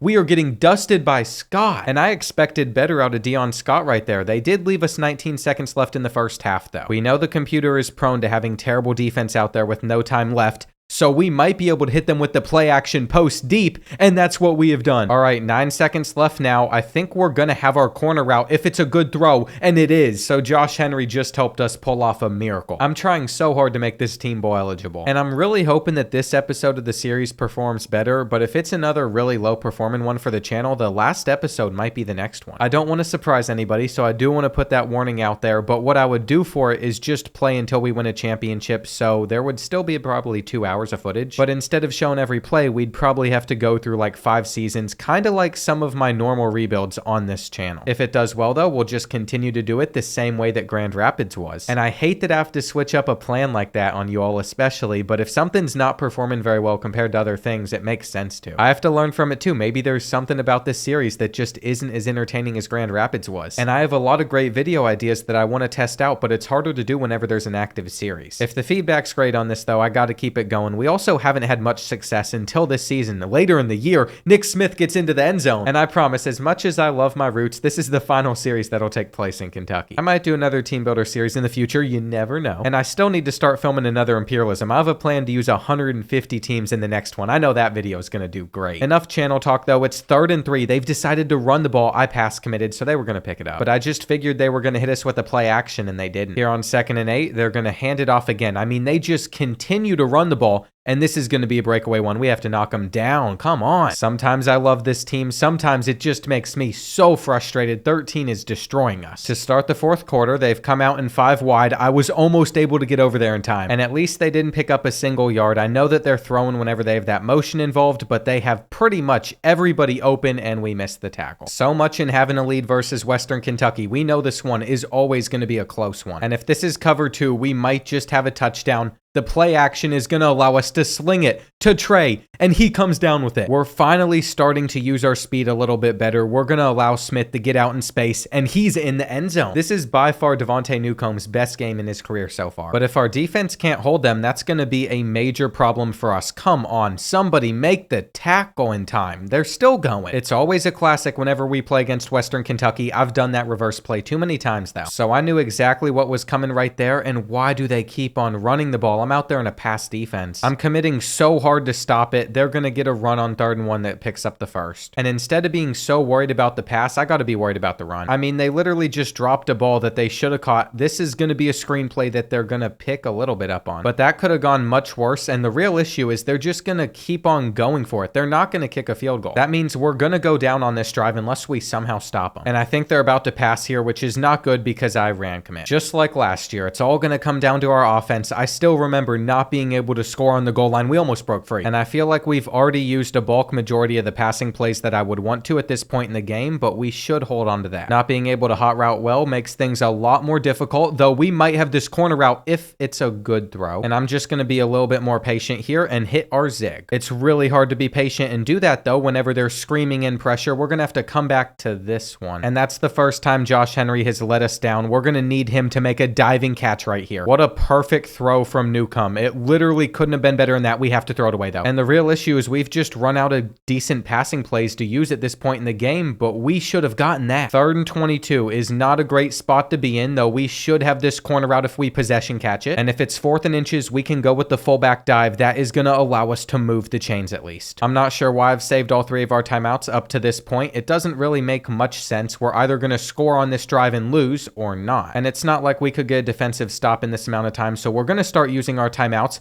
Pfeiffer is going to outrun both of those defenders. So this is literally setting up exactly like last year, though I need to snap this immediately. I think we have a touchdown on the play. If this is placed perfectly, go on, make the catch. I saw the messed up defensive alignment. You know what time it is. And Trey Ramsor is going to help us finally take down our rivals. If we give up a touchdown in 16 seconds, I will never forgive ourselves. And I'm literally just coming out in prevent defense where I thought we had that picked. We almost baited them into it. They are literally flying down the field. And now we don't have a prevent defense to call. I did not think that through very well, but we're running cover 4 quarters. That should at least allow everyone to get back. And the fact that they got that timeout off in time to have one more shot at the end zone is just sickening to me. If they catch this ball, they better not. Come on, knock it down. We have come out on top versus Western Kentucky. Our guys don't look too happy. Why are they upset that we just beat our rivals? That makes no sense to me, but Devontae Newcomb went off, and he has won his first Sun Belt Offensive Player of the Week award. It is hard to believe it, but we're currently sitting at 5-2 in conference play. We just need Old Dominion to lose, because if we somehow keep on winning, there's a chance we could still make the conference championship. We are just 1 win away from being bowl eligible. Arkansas State isn't going to be easy, but we seem to be allergic to losing at the moment, besides on certain commits. Since I know we're going to need to rebuild our offensive line going forward, I'm recruiting 4 different offensive linemen at the moment. I haven't scouted them to know how good they are, but they should be decent, and it's much better than recruiting some busts. I also think our receiving stats are kind of crazy at the moment. Pretty much all of them are averaging almost 20 yards per catch. While on the rushing side of things, we can barely get a few yards per carry. Pfeiffer's doing a lot better than Fowler, actually. That's weird to me, because even though he is the higher overall, he is a lot slower. I guess his change of direction's a bit better. And I didn't see myself doing this, but Pfeiffer's gonna go out there and start on most running plays now. Duke Fowler's mainly a power back, so he's still gonna be out there in those formations, but it won't be as often. And I want to see if that can help us win some more games by even more. It looks like we're gonna have to deal with a little bit of rain in this one. So part of me wants to say we should cut back on how much we throw it, but the other part of me wants to come out on this first play and look to just sling it. If not, we'll step up and take 10. What we really need is some match coverage out there on the field. That'll give us a chance to go deep. And I think we had it right there, but I waited a little bit too long to throw the ball. Now we're just getting it out to make it a 3rd and manageable. This is what happens though. We have one really good game throwing the rock, and then we just go away from running completely, which makes no sense, but they're coming out pressing our guys. Now I feel like we have to audible over, get a couple streaks on the field, and see if we can burn any of them deep, which we can't. We had the hitch though. They baited me into doing that. So much for making Pfeiffer our starting running back, because he's barely had a chance to do anything so far. Now it's 3rd down. We need that route to get open, and we're going to have to aggressive catch it. This is not the time for us to play poorly. We need this punt to actually bounce super well. there's a chance that it could roll a far bit. And why is Todd Stark still an impact player? That's just a little bit of an oversight to have in this game. They're going to hit us with the read option on the first play. This guy's quick. And I just realized it's Jalen Raynor as a senior. We're probably not going to get a single stop in this game. He's going to be very hard to hold. I am not looking forward to this at the moment, though we could have potentially had an interception right there. Our zones aren't getting back to that one. And there were some good chances for us to bait them, but he seems to be pretty composed as they catch that. Our winning streak cannot end right now. We need to have another good game. Of course, there's a flag on the play. And we all know it's coming back. The ref doesn't even have to say it's holding. Never mind, it's an illegal man downfield. I'm so used to the holding calls. That's actually a relief to see. We're going to take Josh Henry, let him get a couple. And this is a formation that I thought Duke Fowler would actually be out there in, but it is Rylan Pfeiffer, so that's what becoming the starting running back has done for him. What we really need to do is just bring in somebody with like 95 speed to throw at this position, so then we can really outrun defenses. But I will say that change of direction that he has is definitely nice. Not having enough times how the quarter ends, and we'll see how the defense reacts to this speed option on third down. We're going to have to pitch it, and Pfeiffer's going to catch it. He might have a lot of space in front of him. If he can just outrun 35, we're going to tie things up 7-7. Rylan is making the most of his opportunity at the moment. And this is going to be a hard one to come out on top of, as they're just throwing us off of them right there. I mean, that was ridiculous. They're even hurdling us. But I'm excited to get back on offense. This looks like it could be a jet touch pass, and instead it's a handoff. They might have a touchdown right here. If their running back just had half decent vision, they probably would have. That should have been picked. And what's the purpose of having a defender sit right there if we're not able to stop it? It feels like every time I pass commit, they run the ball, so we didn't pass commit on this play. We actually held them. And that could be the key to our run defense actually having success. I know that the pass is coming here, though. If we pass committed, we probably could have stopped that. And on third down, they're just going to hand it off, which we are all over, but they break a tackle. You can't make that up. You know that the game wanted to give it to them, but they're missing the field goal. And it's time to hand this one off to Rylan. I'm starting to think that change of direction might be better than having speed. I mean, that was a terrible, terrible example of it, though we could have had a touchdown. And I don't think this play action is going to work well for us right here, as we have basically nobody open. We're going to have to throw this one crossbody on the run. What a pitiful 3 plays that was right there. I am embarrassed for what we just did as a team.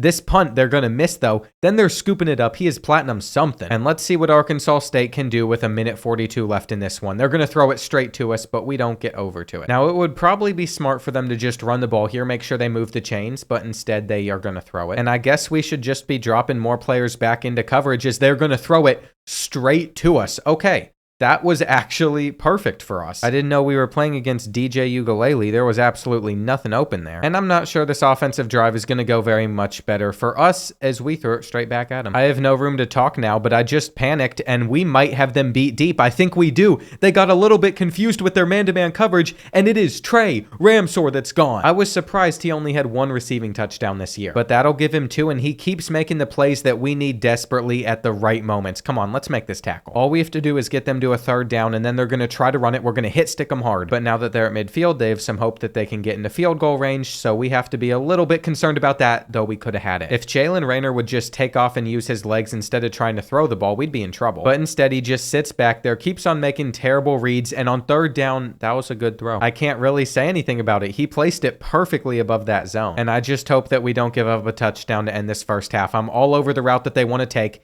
He has way too much time back there, though. If we could just get a sack, they have no timeouts left, so they'd probably panic. I'm going to rush in with Diggs, try to generate a little bit of pressure. And why is he not stepping up and scrambling? I don't know if that's the computer being smart, since they didn't have timeouts left and they didn't know if they could spike the ball or not. But they got their 3. They're making sure that this is the final play unless we go down quickly. And this is perfect. I wanted one chance to just throw the ball up, see if we could make anything happen. I guess what we're going to try to do is go with the playmaker instead. And there is zero reason that they should have gotten their hand on the ball there. The longer I get into filming these, each game feels like more and more of a blur. So I couldn't tell you exactly how we got here, but we're up by 4 starting the second half. We just need one more win to become bowl eligible. We have bounced back from an atrocious start to the year. We could have picked that too. We literally had a defender right in the area. Now they're just handing it off. And on 2nd and 8, we're going to go with a lot of man-to-man coverage where the running back's open. We miss the tackle. and he might be gone to the crib. This is not a good look for our defense. We're also somehow starting on the 3-yard line. Yes, I did make the mistake of simming the kickoff. But what did the computer do? Did they do a glitch kickoff versus me during sim? I mean, this is ridiculous. It's already 3rd and 10, and I am terrified of taking a safety. We just got this out in time, but Nick Smith should be gone to the crib. 93 speed, I swear. If number 12 or 16 catches you, that would be embarrassing. 16 is hitting the Jets to come back. And that's one of the craziest chase downs I've ever seen. How on earth did we not get a touchdown? I'm sure Rylan Pfeiffer's not complaining. He gets another one. But having it on the 3-yard line was super stressful, and I just hope that the winning streak continues. So close to picking that ball off. Now they're hitting us with the play action. I wasn't even able to get in there in time. We're gonna have a chance to pick this one off, though. We just got to time it right. Come on. We've got to get our awareness overalls up a little bit. That was embarrassing right there. Just a good hit makes it 3rd and 8. And here we go. Cover 4 quarters is the perfect defense for this situation. They're floating it straight to us. We're going to get the interception with Magnum. I want to call him Magnum. I don't even know what I'm saying. But we picked up Connor Mangum in the transfer portal. We have finally nailed it. And I went with play action right here. I don't know why. We're not beating them deep. Trey is not catching that ball, but we had it in our hands. If we lose this game, I can't forgive Juwan Markick for that. And let's see what we can do on 3rd and 8. We have beat their coverage deep, but that throw is so bad. I'm not even sure if we can hit this field goal. It's a 55-yarder. It is moving awful quick, and it doesn't matter. That's going to get shanked so bad. I should have just gone for it there, but I didn't want to be as aggressive. They got me to bite with the play action. We dove trying to hit that ball down, and we missed. So in a matter of seconds, everything's been messed up. Let's see what they go with inside the red zone. I feel like in this area, the computer is prone to throwing an interception. And on 2nd and 3, this is just going to be a handoff. We know what to do, but they're going to get to the end zone. They fought their way in. I want D'Angelo Cooks on my team. That was actually ridiculous to witness. We almost got free. And there's still 5 minutes left in this game. There is plenty of time for either team to come out on top, though Rylan Pfeiffer has a chance to make a huge play here with cuts like that one right there. Keep on going. Poor Duke Fowler has been forgotten about, though he is going to get a chance to have a play right here. And I don't know if this is going to work or not, but we're going with the play action, and we take a sack. They didn't bite like at all right there, though it's cover 1, I think, so we just placed that perfectly. And I think we got to start watching the clock. I just realized there's only 3 minutes left in this game, but we could also score a touchdown sooner. It might not be in our best interest to try and run it down. It all depends what happens here. And I think we're just going to have to try and burn as much as we can, but they read it. This is a huge 3rd and 9 for us. I think I just hit the wrong button, though. We had the corner route. Oh, that was a bad mistake. I haven't thrown a pick in a long time. I really hope that's not going to be what cost us making a bowl game, but they're about to have a huge run versus us. And it might be best to just let them go into the end zone and save all 3 of our timeouts, unfortunately. There's really not that much we can do down by this much with this little time left. But we'll see. I'll try to force some things into certain windows like these corner routes, and now we're missing. I already know that interception is going to be a painful one to watch back, though we might have been able to dust them deep, and we didn't. 4th and 10 now. We really are about to throw 4 straight incompletions. I guess we do have Josh Henry open. We can also make sure we get out of bounds. But at the moment, this has been a very unimpressive drive, and we had them. That was it. We had the touchdown. We just didn't get it off in time. We also might have won right here, so maybe this game isn't completely over. Clearly, we just need to run 4 verticals more often. And it's raining, so the chance of recovering this onside kick could be kind of high. They don't drop the ball. This kid has some good hands. All we can really do from this point is just run commit. I felt like that was going to be a fake. And on 2nd and 9, we just have to make sure we fill that hole, but I missed the running back. I'm pretty sure they are so content with just giving us the ball back as long as we hold them, and they fumbled it. They fumbled it. We're going to pick it up. There's actually some hope right now. We'll see what type of coverage they go with right here. That is cover 1, and we are going to be gone with Trey Ramsor. What an incredible comeback from Southern Kentucky. We needed something like this so bad. We're making a bowl. I can't believe it. I think we've won 5 straight games. This is the first episode where I have not choked as many games as I have won. And this is actually incredible. We could even still make our conference championship. I know the odds aren't high, but we play Old Dominion, so we can give them 1 loss. We just need somebody else to also take them down.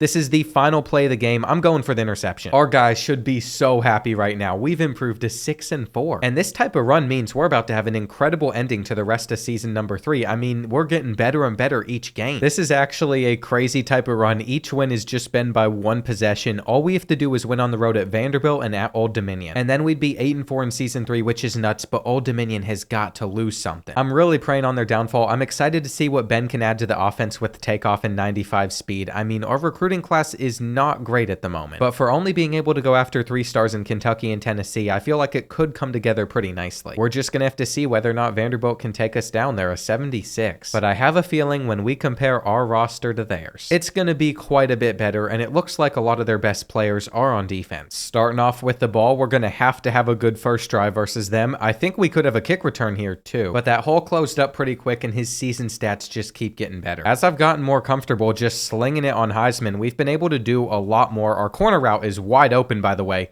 We're not running anymore. We are just going to keep throwing. It felt like the more passive that we played, the worse that we played. We're performing so much better now that we're slinging it. But that's probably because I'm just not playing scared anymore. Our drag to Josh Henry could have been good. And we're going to act like you all didn't see me try and pitch that football. I had a plan, but they sack us. That was not how I was expecting the first drive to end. I thought we'd pick that up for sure. Normally that play works well. So we should catch this before the end zone. And that was such a close call, though. We filled in the gap, and they're still on their feet. Here we go on 2nd and 5. We'll see what they do. It's going to be an RPO that we were clearly not ready for. And I feel like that's the type of game that we're going to get out of them. A lot of runs and a lot of RPOs because they're good on the ground. They continue to move the chains, and we've just given them a gaping hole. This is no joke. I know Vanderbilt's an SEC school, but I kind of saw them on the level of some of the Sun Belt opponents that we were facing off against.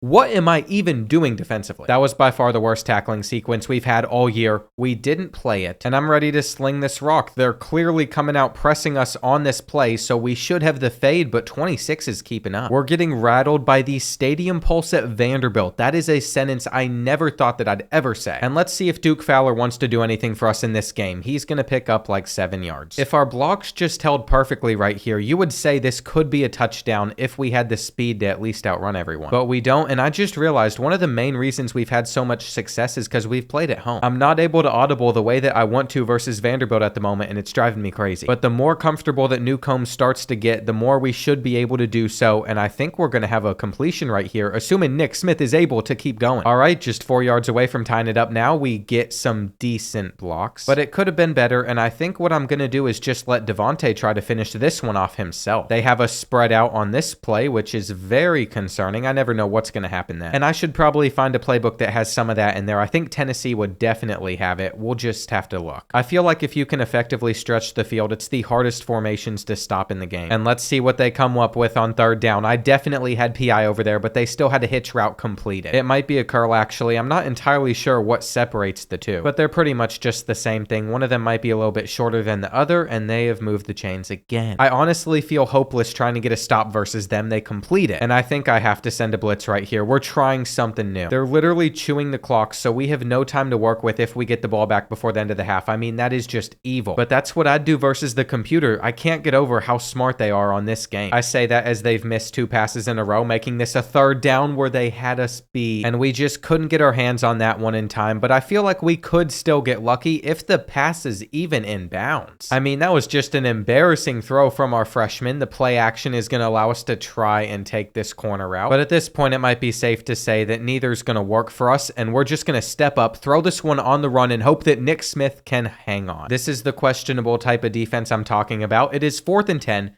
2 seconds left in the half, and I think they're going with a cover 0 look where we were just out of reach. The computer might not be smart, but they just got lucky. And Vanderbilt has kind of dominated this game. It's a shame, but our winning streak could end right here. And I really don't want that to happen. They're going to hit us with the jet touch pass, and somehow 14 has gotten loose. We've got to get off of our blocks or something. I thought we had the defense to stop something like that from happening. Now they're going to take an easy 1st down again. And this game is really making me wonder how we ever even kept up with Ohio State. I think it was just the pick 6 that gave us a good opportunity, but we're getting dominated. And I can expect another run right here, which they just spun out of a hit stick. I have no words at this point. Their RPO is going to get them at least 5 yards because nobody was pressed up. And I know we shouldn't do that on 3rd and 2, but there's a decent chance they just hand this off where our defensive tackle got in and they still move the chains. It's 1st and goal now. We're just going to have to trust our red zone defense. And I think it should be fine. Tampa 2 normally works pretty well, but I'm not sure if we have enough guys over there. Knock them short. We've gotten very fortunate that before their next snap, they committed a false start. And now we just have to to hope for the best on 3rd and goal. It's a cover 2 look or a cover 3 look. I can't remember which. We'll take the sack. That gives us a little bit of hope at least. But that was a 5.5-minute drive. They took almost the entire 3rd quarter with them. Due to that, I feel like we need to score pretty quickly. We'll see what type of coverage they're going with, and that could have been picked. It's like I've almost lost my patience to move it down the field slowly after some of our last performances. And this better be man-to-man coverage. If it's not, this isn't going to work. I'm throwing it up either way, and it is way out of bounds. Unfortunately, they might have patched the fade routes. And we have no choice but to go for it on 4th and 14, where that is not cover 3, it's cover 1, and they're going to get the interception. This game is pretty much over unless we hold them. If all they can get is a field goal, that would at least keep us in it. What type of RPO is that, though? I mean, actually, like, what am I even supposed to do about that? I mean, we can be lucky that it's 3rd and goal, but I don't know if it's going to make a difference. Surely somebody's going to be open eventually, and that's a great throw. The refs are reviewing it, trying to save us, but I'm pretty sure that he got a foot down. And we're going to have to bounce back whenever we play against Old Dominion, though this throw could be a huge one for us, except it's dropped. I don't like how little they respect our wide receivers, though. They come out pressing them like we can't toast them deep, and we really can't. I don't want to talk about this game after all the great performances that we've had. This has just been a bad showing. And unless we pick up this 4th and 17, this one is completely over, which we're not getting. After they scored yet again, we're starting to move it down the field, but even if we do get into the end zone here, which we're not doing, we're not coming back trailing by 24 points, and I don't even know what I'm doing back here in the pocket. This game, I've just lost it. I have lost the mojo that had us playing so well, and I guess that's what happens when you face a good SEC opponent. That was so weird, though. We played better against Kentucky, and that was a freshman quarterback that destroyed us. The only way to redeem ourselves after that is if we somehow upset number 22 Old Dominion on the road, and with them being ranked that high, there's no way we can make the Sun Belt Conference Championship. We'd make another signing, though, so our linebacker depth keeps on improving, and whatever just happened against Vanderbilt is not going to hold us back here. I was kind of hoping for a snow game. We didn't get any of those this season, but it could still happen in the bowl. This could also be a decent return, and it is time to not sling the rock, but instead try to run it. I forget we're facing a top 25 team. Stuff like that's probably not going to work versus them.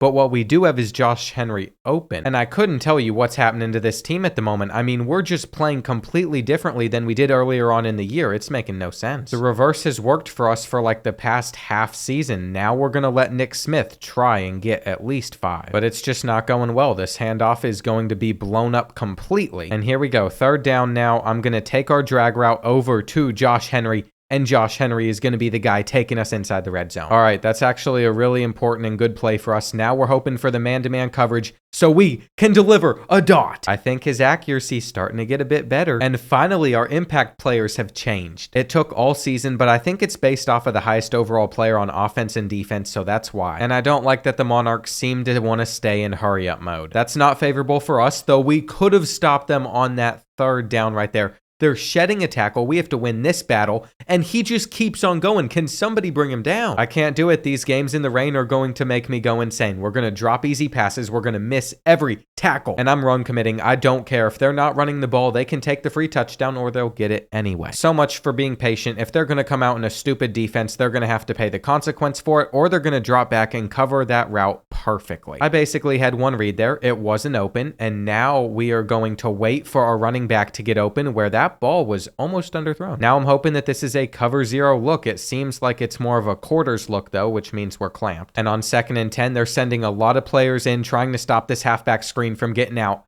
But because we had enough time to do so, we're going to get a huge play. We just keep on pushing it down the field. Our RPO is going to allow us to pick up another 20 yards. And now I'm the team that wants to be in hurry up mode. It seems to be going well for us.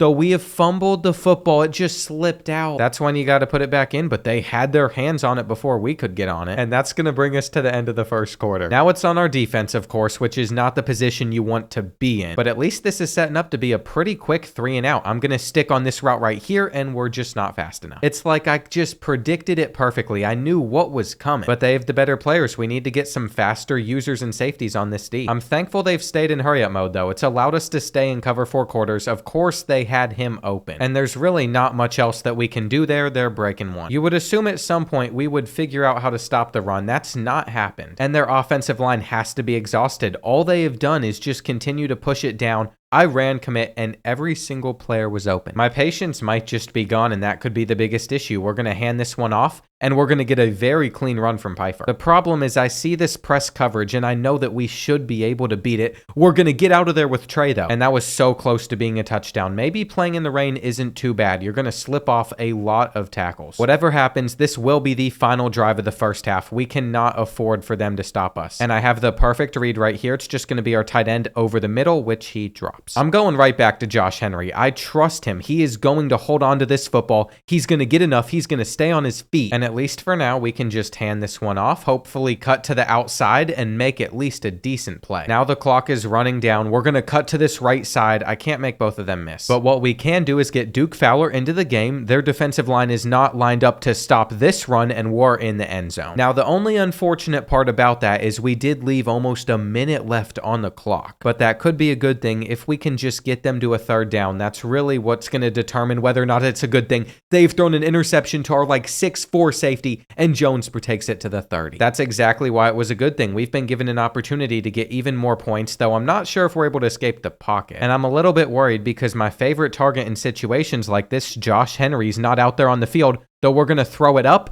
And how did they snag that ball through our body? What? This was actually the perfect play. It went exactly how I wanted it to. And all we had to do was take it in. Aggressive catch and all, we should have been able to score a touchdown there. Instead, they run it. And I guess it's just going to be all tied up at the half. I think what we're going to do is just start sending a lot of blitzes, because if they're going to run it as much as they have been, that should help us stop the run at least. And it's remarkable that they stay in hurry-up mode, even though they just lost a ton of yards here. We're going to miss the tackle, and they are getting a first down. I actually can't do this right now. I am rattled. I'm about to just send 10 players in their direction. They keep on flipping the play in hurry-up mode, messing up our alignment so we can't even defend. And look at this. Our zone coverage is so screwed up that we are about to just give up a touchdown. Oh my gosh, please hit them. I am terrified right now. They're going to use the read option to probably move the chains again, but they've been marked short, and I don't care what is happening here. I am run committing, which is going to pan out. We got the stop that we wanted. Their kicker is going to make this, but that's okay. We can take the lead right here, and we have all the time in the world. There's no reason to rush it at all, no reason to force any deep passes. We can probably pound it, and I'm excited to potentially just run the ball on every single play on this drive, though that's going backwards. Never mind, if we want to move the chains, we're going to have to do a little bit better than that. That was absolutely embarrassing.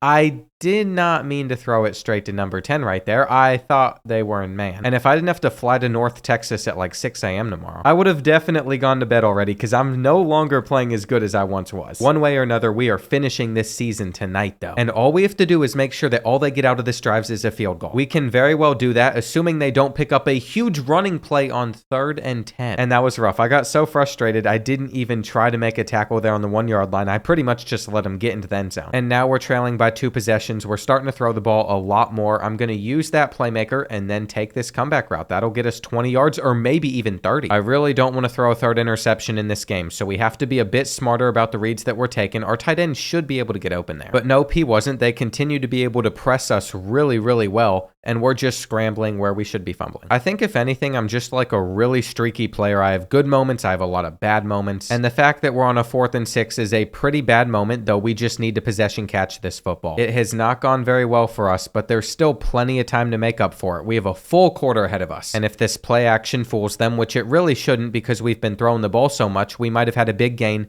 Instead, we just need some blocks. I can also just hope that Trey Ramsor gets open on some of these routes. Instead, we're taking off with Newcomb again. And I really need this to be zone coverage right here, because then we can dot it up or take a sack. It's going to be hard to get into the end zone right here in this spot. The halfback angle route is also dropped. So now it's 3rd and goal. What I'm going to do is just hope that our slant gets open. And what type of throw was that? What I'll do is I will kick this field goal right here, assuming it sneaks in. Or I'm going to accept this penalty. We're about to run the football 4 times versus Old Dominion. And if we don't punch it in, then I'm just going to give up. There it is. That's all we had to do. I'm also going to even try the onside kick. I don't think we've recovered one yet this season, but it would be nice to. That could have been it. And I have no issues with doing that. There was simply no way they were ever going to throw the ball again. So we know what's coming no matter what. And they actually just went with a play action to score a touchdown. Are you kidding me? The computer is literally programmed in situations like that to not do that. But they hit us late, so we are accepting this penalty. It might be under under 2 minutes where they're going to run it every single time, so I could have gotten it wrong. And they just screamed off of the edge. They're about to do it again as well, so this throw shouldn't even be completed. Okay, it's now 3rd and 18, though we might have them beat deep. They tried to press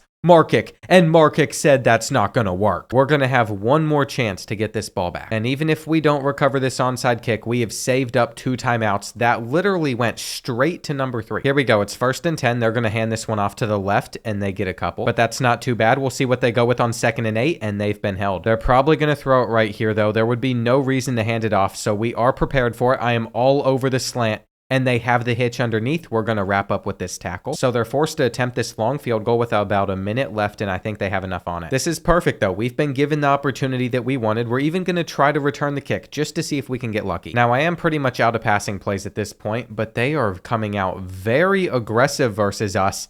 And I don't think we have anything to throw besides this to Ramsor, unfortunately, even though they pressed. It's like they're trying to bait me into making a terrible read. I think if we're patient enough, that is going to be a terrible read, and we'll see how much I can lean this ball over to that left side. We beat the press with Trey Ramsor, and Trey Ramsor is about to do it again. We might have left a little bit too much time on the clock, but I don't care. We just scored a touchdown, and we're on the verge of beating number 22 Old Dominion. This is also going to waste a bit of time. What I need for this to be is a drive that they just spend forever on. We have locked everything up, though they have too much time in the pocket. This should be intercepted. Instead, it didn't let us jump up for the ball right there, and they broke a tackle. Are you kidding me? No. We just got cheated right there. And literally, what is this attempt at trying to pick the ball? I am spamming triangle, and he just lets it happen. He didn't even turn around and try to chase him down either. He just got upset at himself. Then he runs the other way, and I have seen enough. I am encouraging Mangum to transfer at the end of this year. I don't care what year he is for us. He's gone. And it's not like Trey Ramsor can pull off another miracle for us. We're just going to throw up a prayer. I think that's been a little bit underthrown, and it's going to cost us. Great. Final play of the game. This is when the defense actually comes out in the right coverage that they're supposed to be in.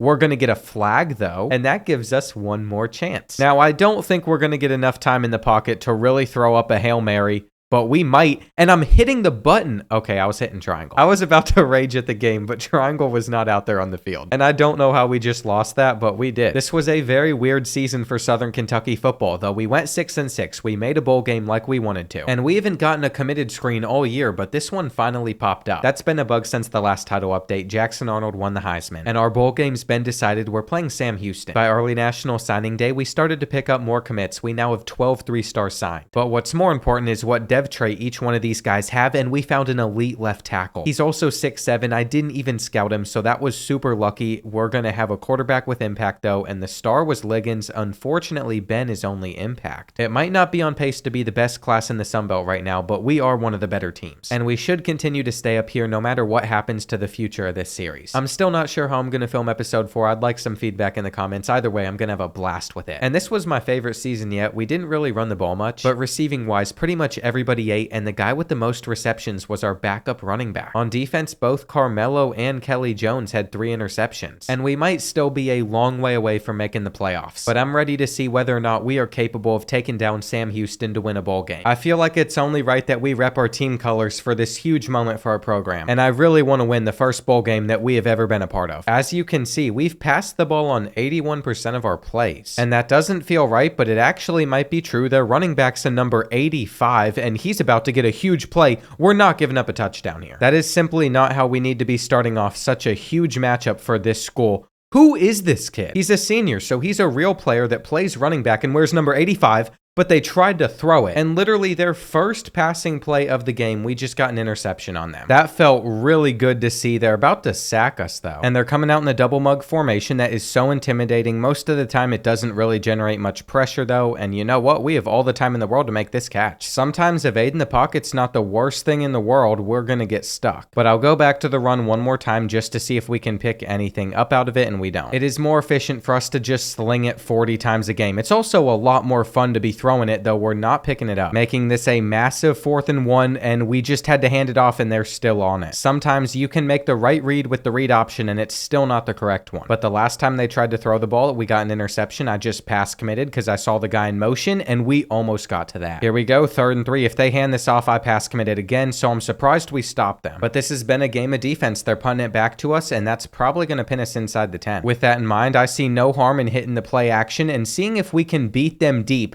because we know that we have a fast receiver. But Newcomb is going to miss that throw, and here we go. We're going to try it again. This time they're getting back to that. Wow, we're about to get held to a 3 and out. This is just not an impressive showing. That's going to be 4th and 1. And I'm going to have to hope for a really good bounce on this punt. If they get to that, it's not going to take one though. And they're still picking it up. We do not deserve to be in this bowl game at the moment. At least offensively, it might be our worst start to a game yet this year, but they threw that straight at us. Now it's 3rd and 12. We'll see what they draw up. I know what type of zone I have to be covering, and we're going to get the interception with Magnum. I don't care. He is still going to be encouraged to transfer, unless we have like no other options at safety, but I'm sure we will, and we almost got free. It was a very low-scoring first quarter, but I'm hoping we can at least get 3 points out of this drive, and that's a sack. I had no hope. I saw the guys getting in almost immediately. All we could really do was just accept our fate, though we should be able to pick up this 3rd and long, and now we're starting to make some progress. I am hoping that they don't get instant pressure, and they didn't, which means we should be able to complete this one to take us inside the red zone. And with one of our running backs being tired, Duke Fowler's going to get his opportunity to punch it in or not. Now Ryland Pfeiffer is back out there on the field. The blocks didn't hold, and I guess I'd be content settling for 3 if we have to, but ideally we're going to complete this pass, and they swatted it. I guess we'll take the first points of the game. But going in, I thought this one would at least be a little bit more exciting. Their quarterback's kind of fast too.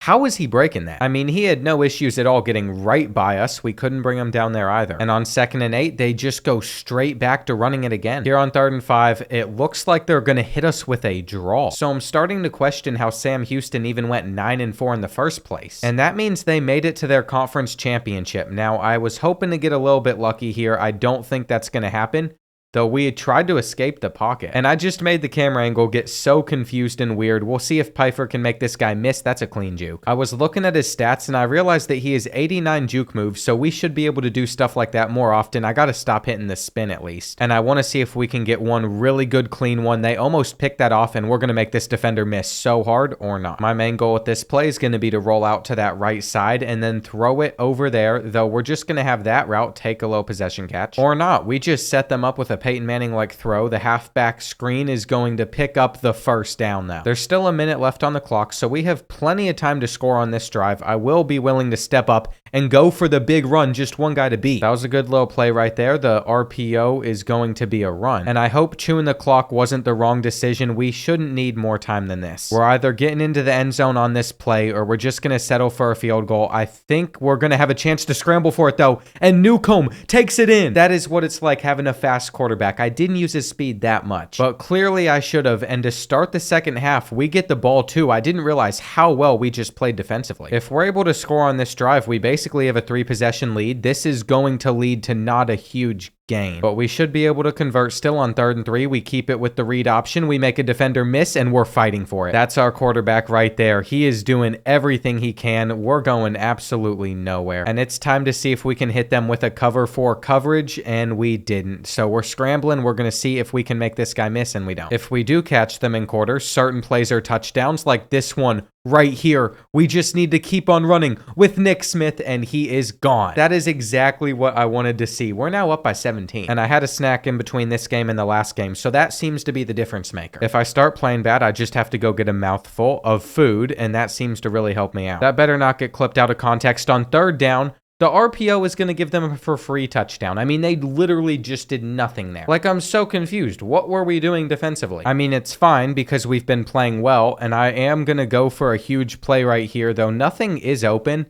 I think this is going to be a really dumb read, but we're coming back to it in aggressive catching. I'm trying to figure out how we can exploit this defense deep. I want to get some big gains. I will step up and scramble for the first at all times, but I really want to have another big play. Those are always the most fun to have, and we'll see if Fowler can get around anyone. I mean, basically everyone that's out there on the field right now is going to be on this team next year. So we're just preparing for season number 4, where I feel like we should be able to have a pretty good record. Evidently that ball needed to come out about half a second sooner, and with this punt, I didn't mean to do that. That's going to give them a 15-yard penalty. And now they're starting around midfield. They're doing the RPOs again. Those are scary. It's the only way that they've been able to move the ball so far. They broke one, but they're not going to break two. I'm going to stack the box, and we're going to hopefully stop them. If this was the fourth quarter, they would definitely not be punting it back to us right now. So that 25 seconds, it makes a huge difference, and we're just going to take it with Rylan for a nice sizable run. I'm also going to see if we can get a touchdown on this play. Sometimes he outruns the safeties, but that wasn't the case there. Now it's second down, and our corner route is kind of open.